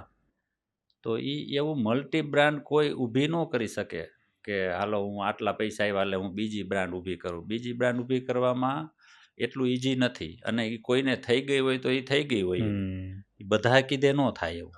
એમની સ્કિલ છે. હા, એટલે એને કર્યું એટલે આપણે પણ થશે એવું પોસિબલ ન થાય એમ. તો બ્રાન્ડ કોઈ પણ બની હોય તો પછી બીજી એકડો શું કામ પાસે બીજી નવામાં ગોટો, આને નાને જ મોટી કરાય ને. આમાં લિમિટ તો છે નહીં કે આથી હવે મોટી ન થાય, એવું તો છે નહીં. એવું તો કોઈ પણ ધંધામાં ન હોય. હા, તો અનલિમિટેડ મોટું થઈ શકે કોઈ પણ બિઝનેસ. અને કોઈ બિઝનેસ એવો નાનો નથી હોતો કે ભાઈ આમાં ગ્રોથની પોસિબિલિટી નથી, એવું છે જ નહીં. છે જ નહીં. હજી તો તમારી પાસે કહેવાય ને કે કોઈ પણ ધંધો હોય, તમે કદાચ અહીંયા ગુજરાતમાં છો કે ઇન્ડિયામાં, આખી દુનિયા પડી છે. હવે તો ઇન્ટરનેટના કારણે એટલું બધું ઓપન થઈ ગયું છે કે તમારે કોઈ લિમિટેશન નથી રહી. દરેક મોટા ધંધા છે ને એની શરૂઆત તો નાની જ હોય છે. જેમ કે માની લો રિલાયન્સ ને લ્યો કે અદાણી ને લ્યો, જેડબ્લ્યુ લ્યો, તો જેડબ્લ્યુ એની દરજીની દુકાન જ હતી, એમાંથી જ એને એવડી મોટી કંપની કરી, આવડી મોટી બની ગઈ. તો દરજીને શું હોય, પોતાનો ધંધો ન ગમતો એમ કે દરજીનો દીકરો જીવે ત્યાં લગી સીવે, એવું હોતું નથી. ધંધામાં બધે મોટા થઈ શકાય. પાઉંભાજીની રેકડી વાળો મોટો થઈ શકે, અને દરજીનો દીકરો મોટો થઈ શકે, અને મોચીનો દીકરો મોટો થઈ શકે. તમારામાં આત્મસૂઝ હોવી જોઈએ અને ભરોસો હોવો જોઈએ, તો બધું થઈ શકે. હા, તો બધું થઈ શકે. કોઈ પણ બિઝનેસ મોટો થઈ શકે. અમારા ફાધરે કંદોય જ હતા, અમે કંદોય હતા. અમને કઈ એવું કઈ મોટું કઈ બહારથી નોલેજ હતું એવું હતું નહીં કઈ. અને કઈ એવું ભણતર એ નહોતું. હા, એવું ભણતર નથી કઈ કે હાલો એમાંથી શીખી લીધું એવું. ને અમે અહીંયા જયારે શરૂઆત કરી ત્યારે અમારી હારે કેટલાય બધા હતા, એવડા ને એવડા જ છે હજી. તો એમ જોવા જઈએ તો આપણે જ્યારે આખી જર્નીને વિચારીએ ત્યારે એવી કઈ વસ્તુ છે કે જે વસ્તુને લીધે તમે અલગ પડ્યા બાકી બધા કરતા એક ટોળામાંથી? બાકી બધા છે ને એ પ્રોફિટ માટે, પૈસા કમાવા માટે બિઝનેસ કરતા હોય. અમે કોઈ દિવસ પૈસા કમાવા માટે બિઝનેસ કર્યો જ નથી. આ સૌથી વધુ અલગ હોય ને તો આ છે. પૈસા મળે કે ન મળે, અમે બિઝનેસ ઉપર ફોકસ રાખીને બિઝનેસને મોટો કરીએ. બીજા એવા વિચારે પૈસા ન મળે તરત પાછા હટી જાય કે પૈસા ન મળે ધંધો શું કામનો. એમ પ્રાઇમરી ફોકસ પૈસા ઉપર હોય. એટલે પૈસા તો કોઈક દિવસ મળે, ન પણ મળે. તો ન મળે એટલે તમે પાછા હટી જાવ તો બીજા ધંધામાં ગોતો, ત્યાં એવું જ હોય. લગાતાર પૈસા જ મેળે રાખે એવું હોય એ કઈ ધંધો? પ્લસ માઇનસ તો થવાનું જ હોય, અપડાઉન તો આવવાના જ છે, એને તો ધંધો કહેવાય ને. હા. ઓકે, સો એક લાસ્ટ ક્વેશ્ચન લઈએ. બહુ ઇમ્પોર્ટન્ટ ક્વેશ્ચન છે કે અમારી ઓડિયન્સ છે ને વધારે ભાગે યુવાનો વધારે છે, યુથ વધારે છે. મારી ઓડિયન્સમાં જો વાત કરું તો 18 વર્ષથી લઈને 35 વર્ષના લોકો સૌથી વધારે છે, લગભગ 80% લોકો. બરાબર? તો એમના માટે એક ખાસ તમે શું એડવાઇસ આપશો? કારણ કે દરેક લોકો આજે પોતાનું કંઈક બિલ્ડ કરવા માગે છે, પોતાનું કંઈક મોટું કરવા માગે છે, રાઈટ? પોતે નામ કમાવા માગે છે, પોતાની બ્રાન્ડને મોટી કરવા માગે છે. તો એમને તમે શું એડવાઇસ આપશો કે જે આપણો આજનો પોડકાસ્ટ એમના માટે એક કહેવાય ને એક આમાંથી એક સારું એમને લેસન મળે? હા, એમાં છે ને ખાસ તો હું એડવાઇસ એવી આપવા માગું છું કે એના પિતાજીનો જે ધંધો હોય ને એને મોટો કરવો જોઈએ. કોઈ પણ ધંધો હોય. આપણે હમણાં થોડી વાર પહેલાં વાત થઈ કે કોઈ ધંધો એવો નથી કે એમાં પોસિબિલિટી મોટો કરવાની ના હોય. રાઈટ. તો એમાં ફાયદો એને એ થાય કે એના ફાધરે 15 વર્ષ, 20 વર્ષ, 25 વર્ષ એમાં આપ્યા હોય. એટલે એ આપ્યા હોય ને એનો બેનિફિટ એના દીકરાને મળે. એ સ્ટ્રગલ પીરિયડ છે એ જતો રહ્યો છે. હા, હવે ત્યાંથી ગ્રોથનો ટાઈમ શરૂ થવાનો છે. અને ગ્રોથનો ટાઈમ થાય ને દીકરો એમ કે મારે આ નથી કરવું, કે બાપે આખી જિંદગી આમાં કાઢી, એટલે એને ઇન્ટરેસ્ટ ન હોય. હવે બાપે જિંદગી કાઢી તો એ એની મજબૂરી હતી. હવે તું ભણી ગણીને આવ્યો છો તો તું થોડુંક વધારે જુદું કર. તો જુદું કરે તો પોસિબિલિટી હોય એમાં. રાઈટ. એટલે સેમ ધંધામાં કંઈક નવું કર, મોટું કર. મારા બાપુજી કોઈ દિવસ નિશાળે ગયા જ નથી. તો નિશાળે નથી ગયા એટલે એ હાવ ભણ્યા જ નથી. તેમ છતાં એને માની લો ગુજરાતી, હિન્દી, સંસ્કૃત એવું જાતે શીખી લીધું. પણ ધંધામાં એમને એમની સૂઝબૂઝ પ્રમાણે એમને ધંધો કર્યો ને અમારા 7 માણસોનું કુટુંબ ચલાવ્યું. હવે મારા દાદા હતા ત્યાં તો 8 હતા, અમે 4 ભાંડેડા ને પોતે 2 ને દાદા ને એ 2 એક જ કમાવા વાળા હતા. એટલે પોતાના ખભે આખું ફેમિલી ચલાવ્યું. હા, એમને આ બધું ચલાવ્યું. તો અમે ભાઈઓ પછી ધંધામાં આવ્યા એટલે પ્રોગ્રેસ થયો, ઝાઝા ધંધા થયા. તો પછી અમારા દીકરા છે તો અમારા દીકરો આમાં આવ્યો. તો આમાં આવ્યો તો મેં એમને સ્પષ્ટ કીધું કે ભાઈ તારે જો આમાં તારે ન બેસવું હોય અને તારે અલગ ધંધો કરવો હોય ને તો તું અલગ ધંધો કરવો હોય તો તું કરજે, પણ પૈસા મારી પાસે નથી. મારી પાસે જે પૈસા છે ને આ ધંધાના છે ને આ ધંધાના પૈસા આ ધંધામાં જ રહે, એ બારે નહીં જાય. તું આ સીટ ઉપર નહીં બેસ ને તો બીજો કોક બેસશે. બાકી આ ધંધામાં જે જોડાયેલા છે ને એ બધાયનો હક છે. આ ધંધામાં આપણો એકલાનો નથી, અને આપણા એકલાથી આ ધંધો નથી થયો. આ બધાય જોડાણા છે ને એના હિસાબે ધંધો થયો છે. તો એ બધાયનો આમાં પૂરતો એટલો જ હક છે. એટલે અમે આ જે ધંધો છે ને એને સંસ્થા હોય ને એવી રીતે ચલાવીએ કે અમારા બાપુજીનો એકલાનો છે એવું નહીં, ને મારા છોકરાને એવું શીખવાડેલું છે કે આ તારા બાપુજીનો એકલાનો નથી, આ જે કામ કરે ને એ બધાનો છે, અને બધાનો એટલો જ અધિકાર છે જેટલો આપણો છે. તો એવો બાપાનો ધંધો જો દીકરા મોટો કરે ને તો પોસિબિલિટી બધામાં હોય જ છે. તો એને એ વધારે ઈઝી પડે, કારણ કે એને 20-25 વર્ષના અનુભવનો લાભ મળે. અને એક કહેવાય ને આપણામાં તો કહેવાય ને કે વડીલનો સાથે સપોર્ટ હોય હા, તો એ ધંધાને પુશ કરવામાં વધારે મદદ કરે. હા, 100% મદદ કરે. ઓકે, સો બસ આજે તો ડિસ્કશન ઘણું બધું આપની પાસેથી શીખવા મળ્યું. Thank you. આપની પાસેથી ઘણું બધું ઇન્સ્પિરેશન મળ્યું અમને, અને આઈ હોપ કે જે બી ઓડિયન્સ જે જોવે છે એમને બી ઘણું બધું શીખવા મળશે. આજ ખાસ એટલે જ વિચાર્યું હતું કે તમારી જે જર્ની છે ને એ આખી જર્ની જ એક ઇન્સ્પિરેશન છે. એટલે અમને ખબર હતી કે દરેક જર્નીના દરેક તમારા ડિસિઝન પાછળ અમને કંઈક ને કંઈક એમાંથી મળશે. સો એવી રીતનું થોડુંક પ્લાન કર્યું હતું. Thank you so much. Thank you. જય શ્રી કૃષ્ણ. જય શ્રી કૃષ્ણ. પોડકાસ્ટને અંત સુધી સાંભળવા બદલ આપનો ખૂબ ખૂબ આભાર. આપ સૌનો આવો જ સપોર્ટ અમને ઇન્સ્પાયર કરે છે કે અમે પાવરફુલ ગેસ્ટ અને ડીપ કન્વર્ઝેશન આપના માટે લાવી શકીએ. જો તમને આ એપિસોડ યુઝફુલ લાગ્યો હોય તો અમારી ચેનલને સબસ્ક્રાઇબ કરો અને કોઈક એક વ્યક્તિના એપિસોડની લિંક શેર કરો, કારણ કે એક કન્વર્ઝેશન કોઈકની લાઈફને ચેન્જ કરી શકે છે. અને હા, કમેન્ટમાં અમને ફીડબેક પણ જરૂર આપજો કે તમને આ પોડકાસ્ટમાં શું પસંદ આવ્યું અને શું પસંદ ના આવ્યું. તમે જ અમને જણાવો કે અમે કયા નવા ગેસ્ટને બોલાવીએ અને કયા નવા ટોપિક ઉપર વાત કરીએ, જેથી તમને આ પોડકાસ્ટમાંથી સાચી વેલ્યુ મળે, જે તમારા જીવનને ઉપયોગી બને. આવતા એપિસોડમાં ફરી મળીશું. Until then keep listening to the Sagar Kathrotia show.